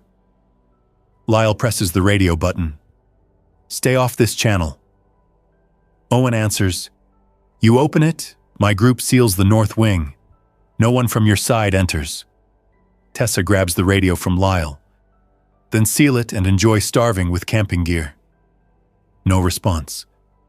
The child outside starts crying. The sound is thin from the roof, but it carries enough. I look at the service lane. There is a way, not the door. Lyle turns. What way? Roof ladder near the salon. Maintenance cage goes down to the service alcove. We can drop the ladder from above, pull them up one at a time. No exterior door opens. Lyle looks over the parapet. That ladder is locked. I have a key. Of course you do. It may not work. Of course it may not. We move fast. The ladder cage is rusted, and the lock has not been opened in years. My key sticks. I twist too hard and nearly snap it. Adrian sprays it with lubricant from a maintenance pouch we found by the HVAC unit. I try again. The lock opens with a dry crack. Below, infected turn toward the sound. Quiet! Lyle calls down. We're lowering the ladder, one at a time. No pushing. The man in the salon smock looks up and nods hard. He tells the group. The teenage boy says something to the older man. The older man refuses. The woman with the child argues. There is always an argument at the point where speed matters most. We drop the ladder. It bangs once against the wall, too loud. Infected in the service lane turn together. The salon man climbs first because he says he can help pull the others. People on the roof curse him for not sending the child first. He reaches the top in seconds, terrified, but moving. Then the woman lifts the child onto the ladder. The child is maybe 6. He climbs 3 rungs and stops. Keep going, I call down, trying to keep my voice low. He does not. The infected are 20 feet away. The mother starts climbing behind him, pushing his shoes upward 1 rung at a time. Lyle and Adrian reach down from the roof edge. The salon man grips the child's jacket and pulls. The child comes over the parapet crying, then the mother. The woman with the backpack climbs next. The teenage boy tries to help the older man, but the older man cannot put weight on his leg. The infected reach the bottom of the ladder. One grabs the lower rungs and shakes it. The teenage boy starts up. The older man yells at him to go. The boy refuses, climbs down 2 rungs, and tries to pull him up from below, which makes no sense but feels human. Lyle curses and starts climbing down from the roof. No, I say. He ignores me. He descends just far enough to reach the older man's jacket. The infected below slap at the cage. One gets a hand through. The older man grabs Lyle's belt. The teenage boy pushes from beneath. Together, badly, they move him onto the ladder. Up! Lyle yells. The boy climbs.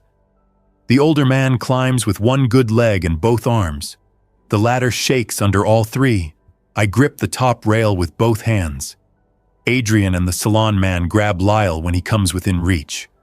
We pull him up first, then the older man, then the teenage boy. An infected catches the boy's shoe and pulls it off before he clears the parapet. We yank the ladder up and lock the cage open against the roof. Useless now, but out of reach. Nobody cheers. The rescued group lies on the wet roof, shaking and crying and trying to speak. The older man's leg is bleeding, but the injury looks torn from metal, not teeth. Dr. Patel checks anyway. The mother keeps asking if her child is hurt. The child holds one shoe and stares at the sky. Owen's voice comes through the radio. "You brought unknown exposure onto the roof." Lyle answers, "And kept the door closed." "You think that makes you smart? I think it makes you quiet for once." He turns the radio off. The rescue changes the mall. Some people see hope, some see risk. Owen sees proof that security and our little back corridor group can act without him. That matters more to him than the child. By noon, his group has sealed the north wing. They use ridgeline shelves, benches, clothing racks, and cable locks to block the corridor near the theater junction. They leave a narrow passage with 2 men guarding it. A handwritten sign says "North Safe Zone, entry by approval." Lyle tells them to remove it. Owen refuses. Brent threatens consequences. Owen asks what consequences. Brent has none. People begin choosing sides, not always loudly. A young couple moves to the north wing because the man says Owen at least has a plan. A family leaves the food court for the theater because the children are scared of the west entrance. 2 older women ask Dr. Patel if the pharmacy can take them. She says no, then gives them medicine and blankets anyway.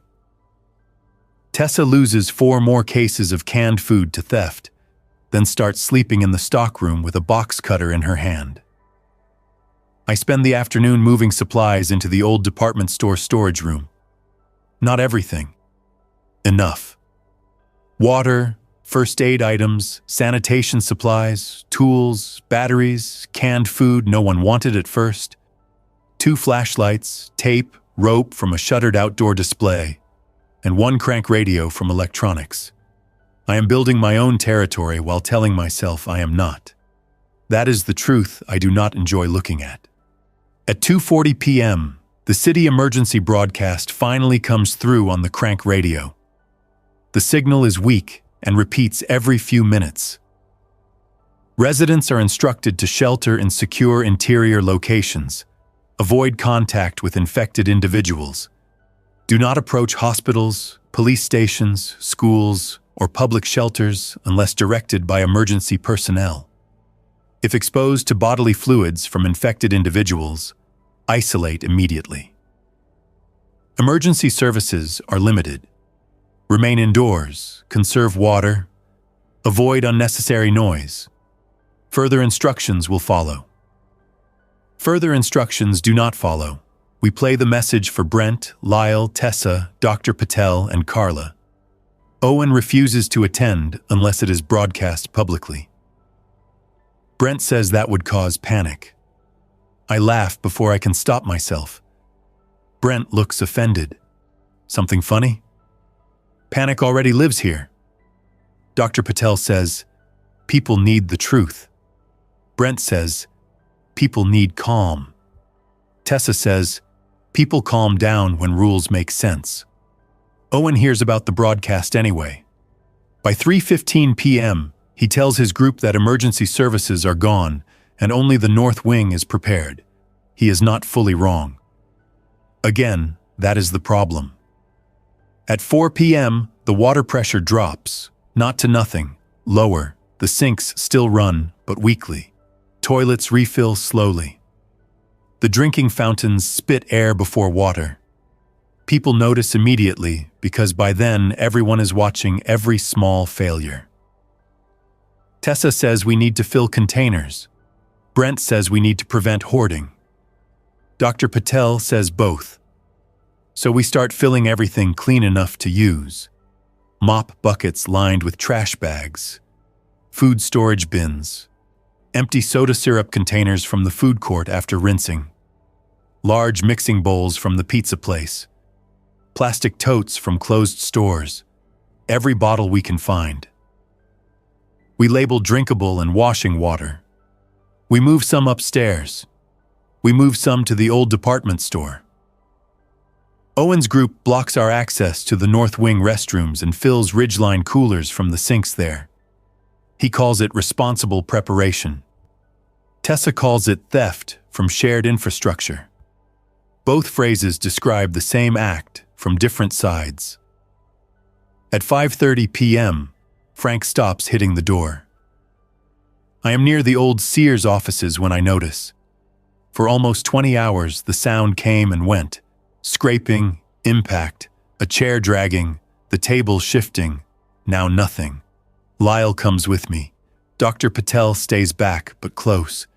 We look through the safety window. Frank lies on the floor near the vending machine. The cuff is still on his wrist. The table leg is twisted. He does not move. Maybe the infected can go quiet. Maybe he is stuck. Maybe he is truly dead again. Nobody wants to open the door to learn, Lyle whispers. We leave it. Yes. A noise comes behind us. A woman stands in the hallway, Frank's wife. I know because she says his name before anyone speaks. Frank? She's maybe 50, wearing a rain jacket, face drawn and gray from no sleep. I saw her in the food court earlier, arguing with Brent. Someone must have told her where Frank was. Someone always tells. Lyle steps toward her. Ma'am, you can't be here. My husband is in there. You need to step back. Is he alive? No one answers fast enough. She pushes past Lyle and reaches for the door handle, and I catch her wrist before she turns it. She slaps me with her other hand. Not hard enough to hurt much, hard enough to show she means it. Let me see him. You can see through the window, I say. That's not seeing him. Dr. Patel moves closer. I'm sorry. Frank's wife looks at her. Don't use that voice. Then Frank moves. Not much. His head turns toward the sound. His wife sees it through the window and makes a broken noise. Frank drags himself forward, one arm reaching, cuff scraping against the floor. His face hits the lower part of the door. His mouth opens and closes against the metal. Frank's wife whispers, He knows me. No, Dr. Patel says, firm, quiet. He responds to sound. You don't know. I know enough. The wife pulls away from me and steps back. For a second, I think the worst is over. Then Owen appears at the far end of the hall with two of his men. See, he says, they keep monsters and call it compassion. Lyle turns. Leave. Owen ignores him and looks at Frank's wife. Your husband deserves better than being locked in a break room. Dr. Patel says, do not use her grief. Owen walks closer. Do not hide infection inside the shelter. This room is contained, I say. Owen points at the door. Until it isn't. Frank's wife looks from him to us. She wants someone to give her a clean answer. Nobody can. Owen lowers his voice. I can end this for him. Lyle steps in front of him. No. The hallway tightens with people and bad choices. Owen's men spread out. Adrian appears behind Dr. Patel. Tessa comes from the stairwell carrying a radio. The old department store, my quiet zone, is no longer quiet. Another territory line has moved inside it. Frank hits the door again. His wife flinches. Owen uses that moment. He reaches for the door handle. Lyle grabs him. One of Owen's men shoves Lyle. Tessa yells. Adrian pulls Dr. Patel back. I slam my shoulder against the door, not to open it, to keep it closed while hands reach around me. The handle moves halfway. Frank hits the door from the other side. Someone curses. Someone falls into the wall. Then the door opens 2 inches. Frank's fingers come through the gap. Everything stops being argument. I kick the door shut with my heel. The fingers pull back just in time or get forced back. I do not look. Lyle drives Owen into the lockers. Owen's man raises a bat. Tessa throws the radio at his face. It hits his cheek, and he drops the bat. "Doctor!" Patel grabs Frank's wife and pulls her away from the door. "Out!" I yell. "Everyone out!" This time people listen because the door almost opened. We retreat into the service hallway.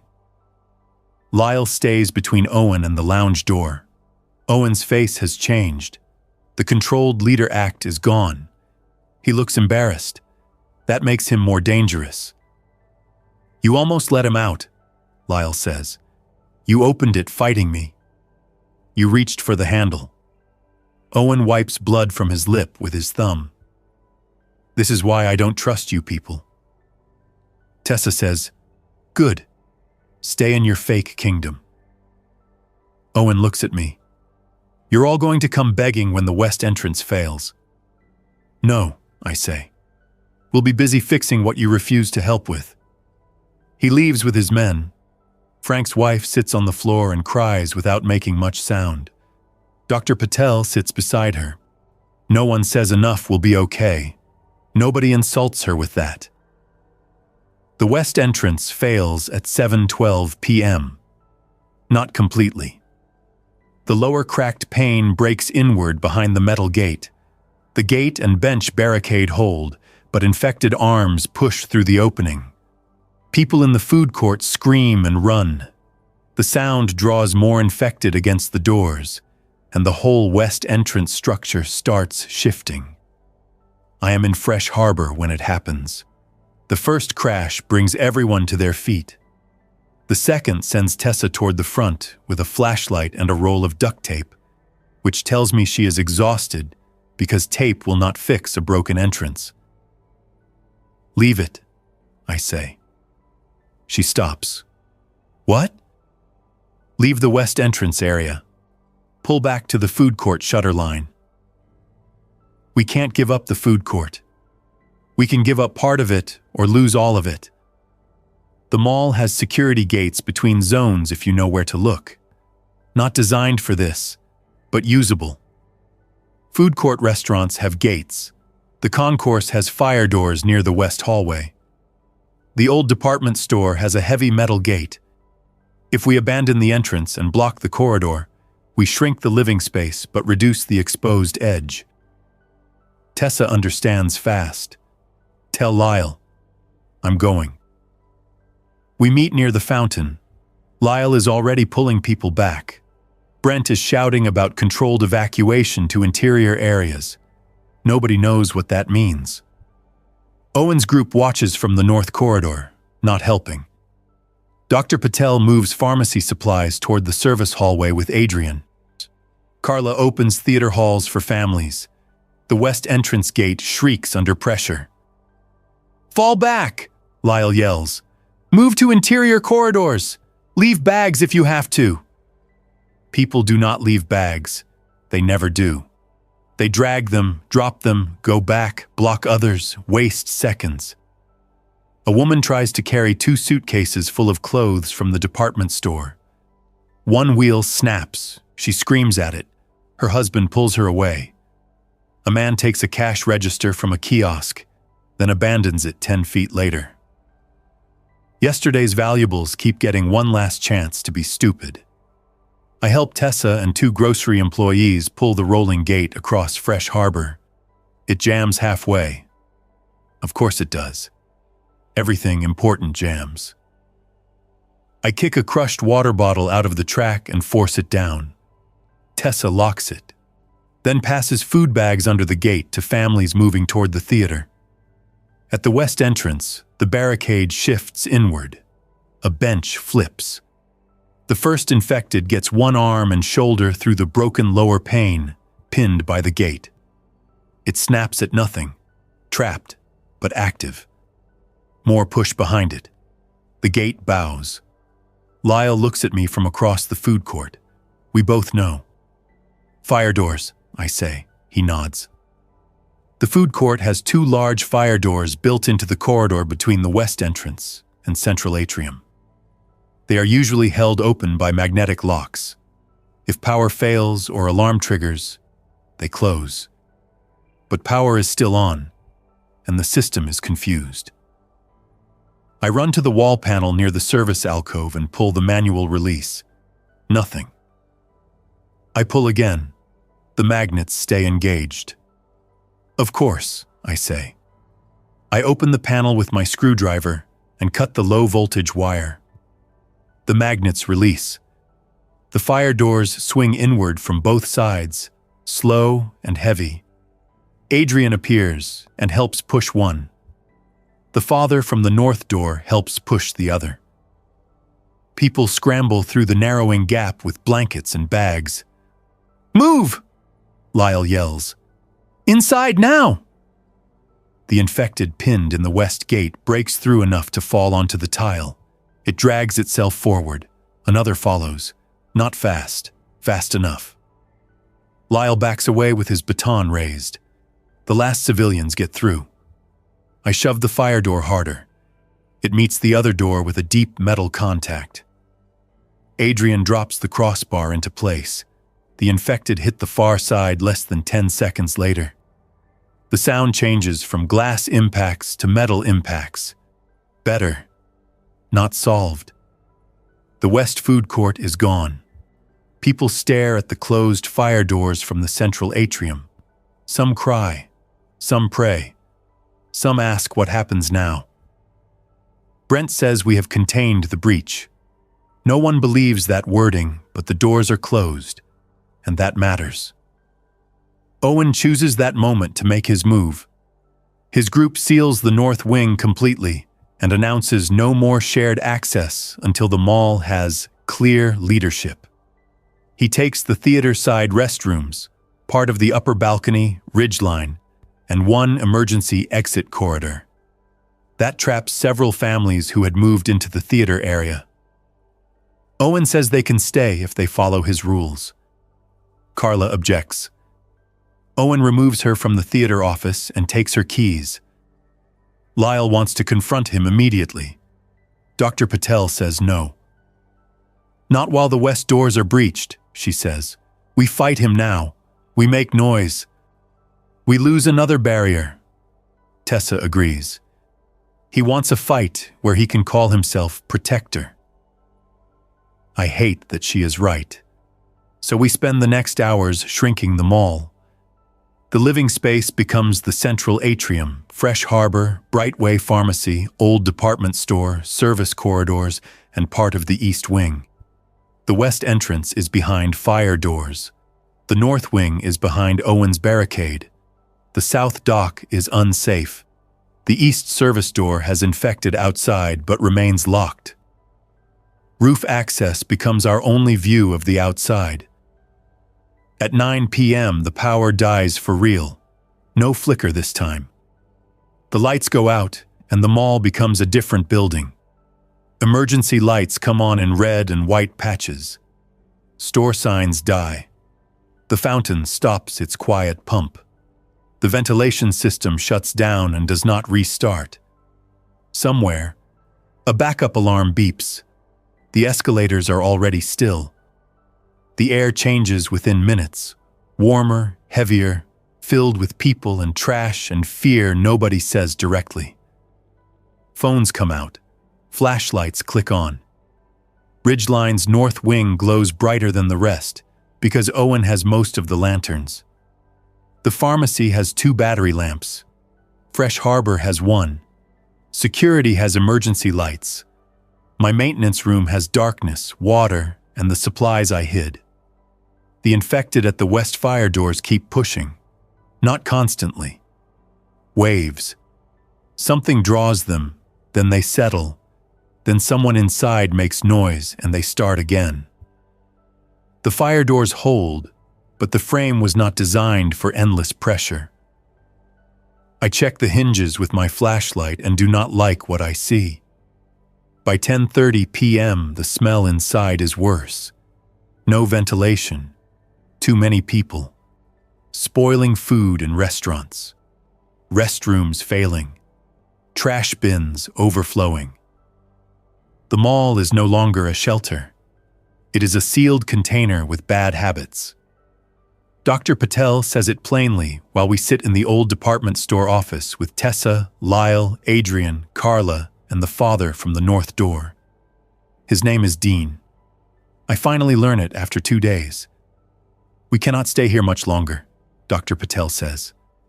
Lyle leans against a desk. Outside is worse. Outside moves, she says. This building only gets smaller. Tessa nods. Food stores are enough for a few days if rationed. Water may be less if pressure dies completely. Sanitation is already failing. Owen has part of the building and tools. The west entrance is compromised. South dock is compromised. North wing is hostile. We're not holding a mall. We're holding pieces. Carla says, "So what is the plan? Leave?" Nobody answers. Leaving sounds insane until staying becomes more insane. That line is getting closer. I spread my map on the desk. There is a roof route to the parking garage. Lyle looks at me. What parking garage? Old employee garage behind the department store. 2 levels, connected by a maintenance canopy to the roof over the former Sears Auto Center. The public access got blocked years ago, but the roof walkway still has a ladder. Brent would have called it restricted infrastructure. I call it a way out. Dean leans closer. Cars? Maybe staff cars, abandoned vehicles, service trucks. The garage exits onto the back road behind the mall. Is that road clear? Tessa asks. No idea. Dr. Patel says, "Can we see it from the roof?" Partly. Lyle studies the map, sees how many people can move that way. Not everyone at once. How many total? I hesitate. That answer matters. The latter section is bad, I say. Kids need help. Injured people need help. Older people maybe. Anyone carrying too much has to drop it. If people panic, someone falls. If Owen finds out, he blocks it or charges entry. If Brent announces it, the whole mall rushes the roof. So we choose who goes, Carla says. Nobody likes hearing it. Dr. Patel says, we choose an order. Not who matters. An order. That sounds better. It is still choosing. We decide to scout before telling anyone. Lyle and I go to the roof with Adrian. The night air feels cold and clean after the mall, but the roof is dangerous in darkness. Puddles hide low pipes. Gravel shifts under shoes. HVAC units block sightlines. The infected below cannot reach us, but noise can still travel. From the east roof edge, the back road looks bad, but not impossible. Several cars abandoned. A delivery truck jackknifed near the service drive. A cluster of infected near the south dock. Fewer near the old employee garage. The garage itself is dark. No movement visible on the top level. The canopy road exists, but it is worse than I remember. A metal maintenance walkway crosses a gap between the mall roof and the old auto center roof. The railing is loose on one side. The ladder down to the garage is vertical and caged for the first 10 feet, then open. It can work for careful adults. For a crowd, it becomes a disaster. Adrian points toward the north wing roof access. What if Owen comes from there? He will if he sees movement, Lyle says. I look across the roof. Our ridgeline section has its own access door near the theater equipment room. If Owen controls it, he can reach the roof. If he knows about the garage, he has the same exit. A gunshot cracks from below. The sound is so sudden and loud that every infected around the mall reacts. The parking lots shift, heads turn, bodies move. The shot came from inside the mall, north wing, then another. Lyle says one word I do not repeat. We run back. The north barricade is chaos when we arrive. Owen stands behind his barricade with a handgun in his hand. One of his own men lies on the floor near ridgeline, alive but curled around his leg. Carla is screaming at him from our side because a theater employee was hit by a ricochet or broken tile. People are crawling away from the corridor. Children cry from inside the theater when the infected at the north entrance begin pounding against the reinforced doors drawn by the shots. "What happened?" Lyle yells. Owen points the gun at the floor, not at us, but everyone sees it. "Internal matter. You fired inside the mall. He tried to take supplies and leave." Tessa, arriving behind me, says, "So you shot him?" Owen's face is pale under the emergency light. "He pulled a knife." The wounded man groans. One of Owen's people tries to help him. Owen tells him to stay back. His control is cracking. Guns make scared people obey for a minute. Then every problem grows larger. Dr. Patel pushes forward. "I need to treat him." "No," Owen says. "If he bleeds out, that is on you. He made his choice." "No," she says. "You made yours." Owen lifts the gun slightly, not pointing at her chest. "Not yet. Enough." Lyle raises his baton. Stupid against a gun. But there it is. The north entrance glass shudders behind Owen's barricade. The infected outside are gathering faster now. The gunshots pulled them from the parking lot. The patched, cracked pane near the door begins making tiny clicking sounds under stress. I look at Owen. I look at the barricade. I look at the roof access sign above the theater hall. He is not guarding the north wing anymore. He is trapped inside his own territory with a failing entrance and a crowd he scared into silence. "Owen," I say, "that door is going to go." "Shut up. You need to pull people out of the theater side now." I said shut up. The glass clicks again. Louder, his people hear it. One of them says, "Owen." He turns his head for half a second. The wounded man on the floor crawls toward the gap under the barricade. Dr. Patel moves without permission. Adrian and I pull the bottom shelf back enough for her to slide through. Owen sees it too late. The north entrance gives way in stages. First, the cracked pane collapses behind the old reinforcement. Then part of the metal shelving bends inward. Then infected arms push through the opening. Owen fires again. The sound inside the enclosed corridor is brutal. Everyone ducks. The infected do not stop. More press behind the first, forcing the broken section wider. Owen's people abandon the barricade. Not all at once. One runs, then two. Then the rest understand staying means dying for a man with a gun and no exit plan. They grab bags, lanterns, bats, anything. They flood toward the theater hall and the central corridor. The barricade that kept people out now keeps them in. They climb over it, shove through it, tear it apart from their side. Lyle and Dean pull sections away from our side to create a gap. Tessa yells for families to move toward Old Sears. Carla runs into the theater hall to get the children. Dr. Patel kneels by the wounded man even while everyone else is moving. Adrian helps her drag him through the barricade gap. Owen stands still for too long. Maybe he cannot accept that his safe zone failed. Maybe he is trying to aim. Maybe he sees leadership leaving him in real time. The infected break through the north door. The first one falls over the bent shelving and onto the tile. The second climbs over it.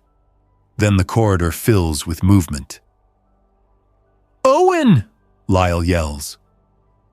Owen backs away, fires once more, then turns and runs with everyone else. The north wing is gone. Now the mall has lost west and north. We retreat into the old department store because it is the only zone with layered doors. People pour through the maintenance entrance, the public gate, the service hallway. Too many, too fast. My hidden quiet place becomes public in 5 minutes. I hold the side door open while Tessa counts people through without meaning to. Dr. Patel and Adrian bring the wounded man. Carla brings 7 children and 3 parents from the theater. Dean carries his daughter because she lost one shoe again. Lyle brings the last guard.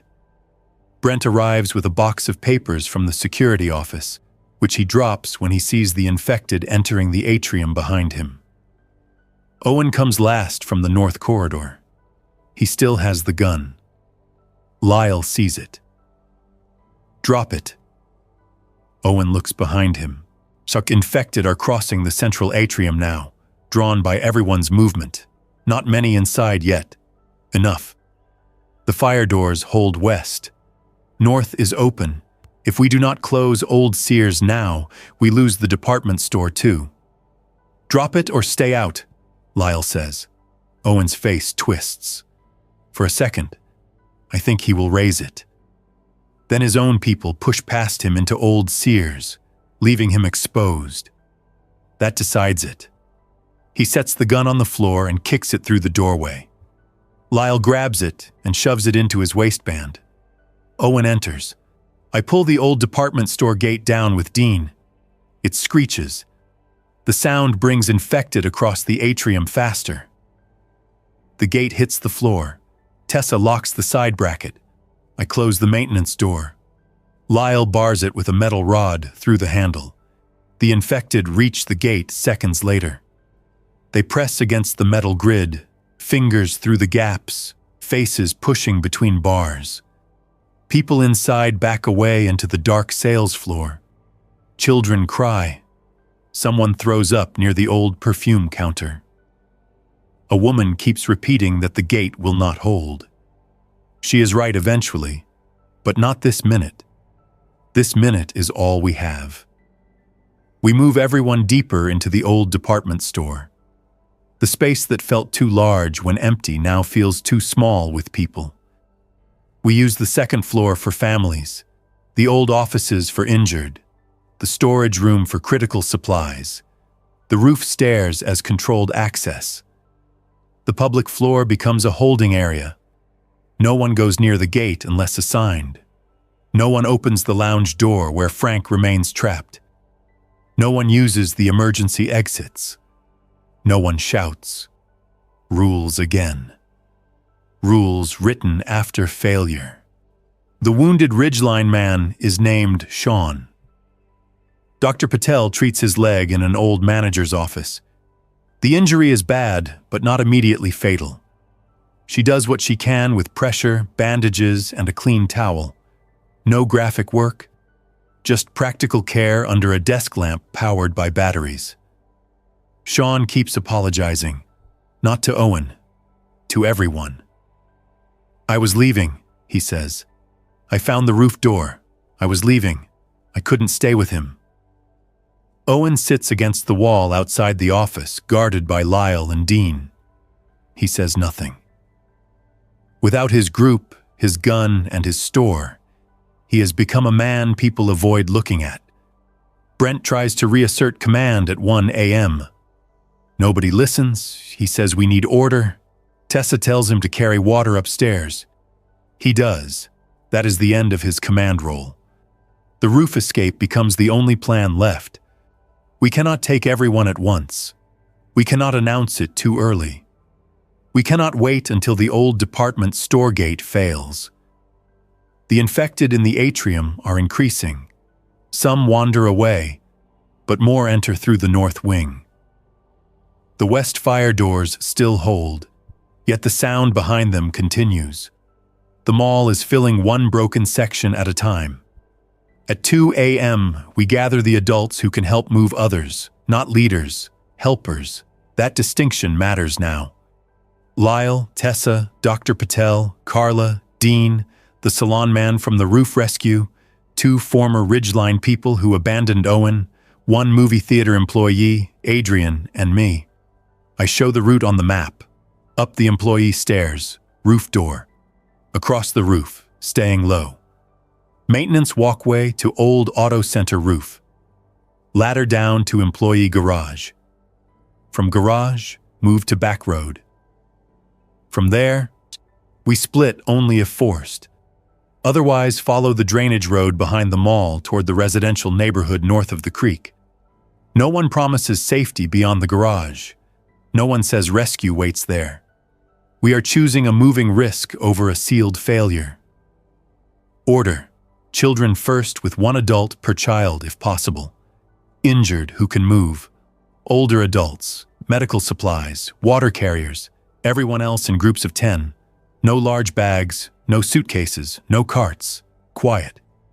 The arguments begin instantly. My husband can't climb. My mother won't make the ladder. I'm not leaving my supplies. We should wait for daylight. We should go now. We need weapons. We need food. We need everyone told. Every concern is real. Every concern can stop the plan until morning. Morning may be too late. Tessa finally says, "You can carry a person or a bag. Choose now." That ends more arguments than comfort would. At 3:10 a.m., the old department store gate bends. The infected in the atrium have found it fully. Maybe a sound drew them. Maybe numbers did. The metal grid pushes inward at the bottom with each wave. We reinforce it with display tables and shelving, but that only buys time. Time becomes physical. A shelf across a door is 10 minutes. A locked office is 30. A quiet hallway is survival until one person screams. Every object in the mall now has a value measured by delay. We start moving people to the roof at 3:25 a.m. The first group climbs the stairs in darkness, guided by small flashlights pointed at the floor. Children are told this is a quiet game. Some believe it. Most do not. But children can be braver than adults when adults stop lying badly. The roof air hits them, and several people start crying because outside no longer means immediate death. Dr. Patel quiets them with one look. We move across the roof in a crouched line. Shoes crunch on gravel. Someone slips in a puddle. Dean catches him. The maintenance walkway looks worse with people waiting behind it. The railing shifts under my hand. I send the salon man across first because he is steady. Then the first child. Then the mother. Then another child. Each crossing takes too long. Below, infected gather around the north entrance and west doors. But the old garage side remains thin. Maybe 10 visible. The garage itself still looks empty. Group 1 reaches the auto center roof. Then the old department store gate fails below us. We do not see it. We hear it. A deep metal crash rises through the roof, followed by screaming inside the building. Everyone on the roof freezes. Lyle is still below with the last groups. I grip the radio. Lyle. Static. Then his voice. "Keep moving." "How bad?" "Gate down. We're falling back to stairs. Move." The line speeds up, which makes it more dangerous. A woman tries to cross the walkway carrying a suitcase. Tessa takes it from her and drops it on the roof. "My documents," the woman says. "Your hands," Tessa says. "Use your hands." The woman crosses without the suitcase. Adrian helps the older people climb onto the auto center roof. Dr. Patel guides Sean, the wounded Ridgeline man, who can barely move but refuses to be carried. Carla keeps the children in a seated line away from the roof edge. Dean goes back across the walkway twice to help. I want to stop him. I do not. He knows the risk. The radio crackles. Lyle again. Second floor compromised. Frank's door still closed. We're at roof stairs. Frank. I had nearly forgotten him in the flood of bigger problems. The old lounge door is somewhere below, with infected inside and outside now. I hope it stays closed. That is all the room I have for him. Owen appears on the roof with one of the last groups. He is not restrained. Lyle made a choice. We do not have people to waste guarding one man when infected are climbing stairs below. Owen carries nothing. His face is empty. He looks at the roof route, the line of people, the garage beyond. You knew about this, he says to me. Yes. And you kept it? Yes. He nods slowly. So you're no different. I do not answer quickly because part of what he says is true. I kept a route secret. I stored supplies. I chose people to trust. Survival makes hypocrites out of people who talk too cleanly. Then I look at the children crossing the walkway, at Dr. Patel carrying medicine, at Tessa dragging a water tote, at Lyle bringing strangers up the stairs instead of locking them below. I'm different enough, I say. He has no answer for that. The roof stair door bangs behind him. Lyle comes through with Brent and the last guard. Behind them, infected crowd the stairwell landing. Lyle slams the roof door and throws the deadbolt. It will not hold long. Roof doors open outward, but the latch is weak, and the frame is old. How many left? I ask. Lyle looks at the line. Too many. We move faster. The garage ladder becomes the next choke point. The first children reach the top and look down into darkness. The ladder drops 20 feet to a concrete platform, then stairs to the garage level. We send the salon man down first. He checks the platform, whispers up that it is clear, and starts receiving children, one by one. Slow. Too slow. The roof door behind us takes its first hit. Everyone hears it. The line tries to surge. Tessa turns and raises both hands. No pushing. You push, someone falls, and then nobody moves. Her voice cuts through panic because it has work in it. The door takes another hit. Adrian says, Eli. I hear it. I know. I just needed to say something. Help Dr. Patel with the cooler. He does. The roof door frame cracks at 3:58 a.m. We still have 20 people on the mall roof side, plus Lyle, Tessa, Brent, Owen, Dean, Dr. Patel, Adrian, and me. The walkway can hold one person at a time safely, two if careful. We no longer have careful time. I make a decision. Cut the walkway after the last group, I tell Lyle. He looks at the metal connection points. With what? Bolt cutters from maintenance cage. Where? Auto center roof cabinet. That's across. Then I go last and cut from that side if the hinge bolts are reachable. Owen laughs once. Now you're a hero? No, I know where the cabinet is. The roof door bursts open before Lyle can answer. Infected spill onto the roof landing. 3 at first, then more behind. The narrow doorway slows them. Lyle and Dean push a rolling HVAC service cart into their path. It hits the first infected and wedges in the doorway. The rest press behind it. The cart holds, but the wheels slide inch by inch. Move, Lyle yells. The line becomes controlled panic. Carla takes the last children across. Dr. Patel follows with Sean. Tessa sends the older adults. Brent crosses without being told, then looks ashamed on the other side. Owen stays back, not from courage, from hesitation. He sees no clean place for himself. The service cart tips. The first infected falls over it onto the roof. Dean shoves it back with a pipe. Lyle strikes its knee. It drops, crawls, keeps coming. Not fast, not slow enough.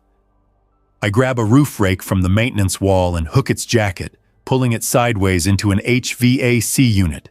Dean pushes another cart into the gap. Across, Lyle shouts at me. You first! Don't start. Security goes last sounds good until security dies with the keys. He knows I am right. He hates it. He crosses. Dean crosses next after I yell at him twice. Tessa waits with me. Go, I tell her. No. Tessa, you know the roof. I know the people. We both go. The door area gives way completely. Infected move onto the roof in a widening cluster. Owen backs toward the walkway. His eyes lock on it. He runs. Not toward the infected. Toward escape. He shoves past Tessa and steps onto the walkway, while Dean is barely off the other side. The metal shakes. Tessa catches the railing. Owen moves too fast. Halfway across, his foot slips on wet metal. He drops to one knee, grips the rail, and blocks the path. Behind us, infected close the distance. Owen, move! Tessa yells. He tries. His boot is caught between grating and loose metal. He pulls once, twice, then looks back at us with pure terror. For 1 second, I think Tessa will leave him. She does not. She steps onto the walkway. I grab her jacket. No. He's blocking everyone. There is no everyone. It's us. He's still a person. That is the sentence that ruins easy survival. She moves forward low, gripping the rail. I follow because if she falls, I will have to watch it forever in whatever time I have left. Owen yanks at his boot.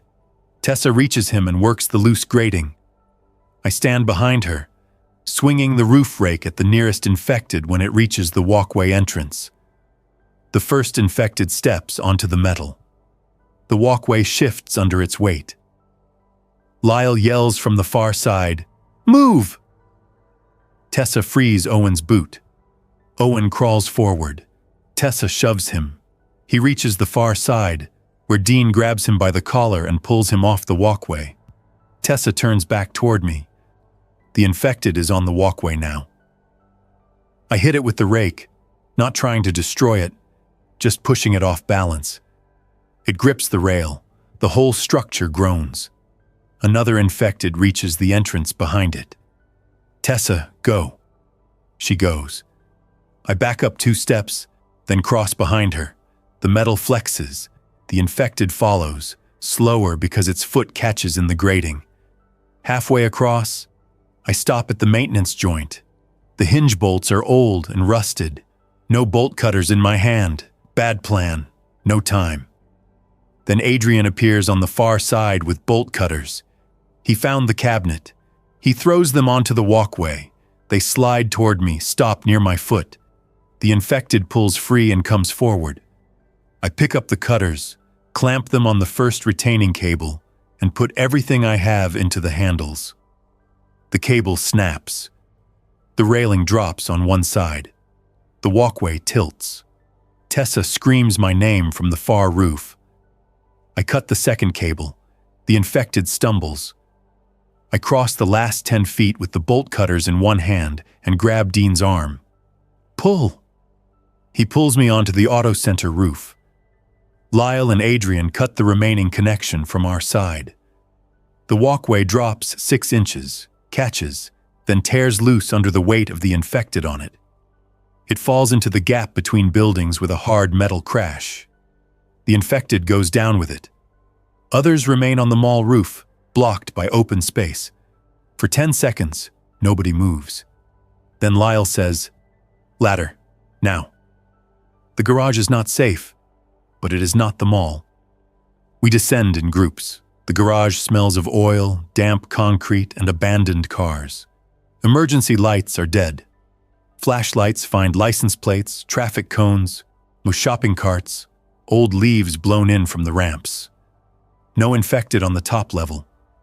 2 on the lower ramp. Lyle and Dean draw them away with thrown bottles while the group moves down the stairs. No shouting, no hero moves. Just distance, doors, and timing. The back road has fewer infected than expected. It also has more blocked cars. We find 3 usable vehicles in the employee garage: a mall maintenance pickup with half a tank, a minivan with keys in the visor, and an old sedan that starts on the second try. Not enough for everyone. So the vehicles carry children, injured, medicine, water, and people who cannot walk far. Others move on foot beside them. Nobody argues for long. The mall behind us has burned through the arguing part of people. At 4:50 a.m., we leave Cedar Valley Mall through the rear garage exit. The sky is beginning to lighten, not bright, just less black. The road behind the mall runs past drainage ditches, loading bays, a closed furniture warehouse, and a row of dumpsters. Infected move near the south dock, drawn by the mall, not by us yet. We keep engines low, headlights off until the road curves. People walk with hands on the vehicles. Children sit on the floor of the minivan.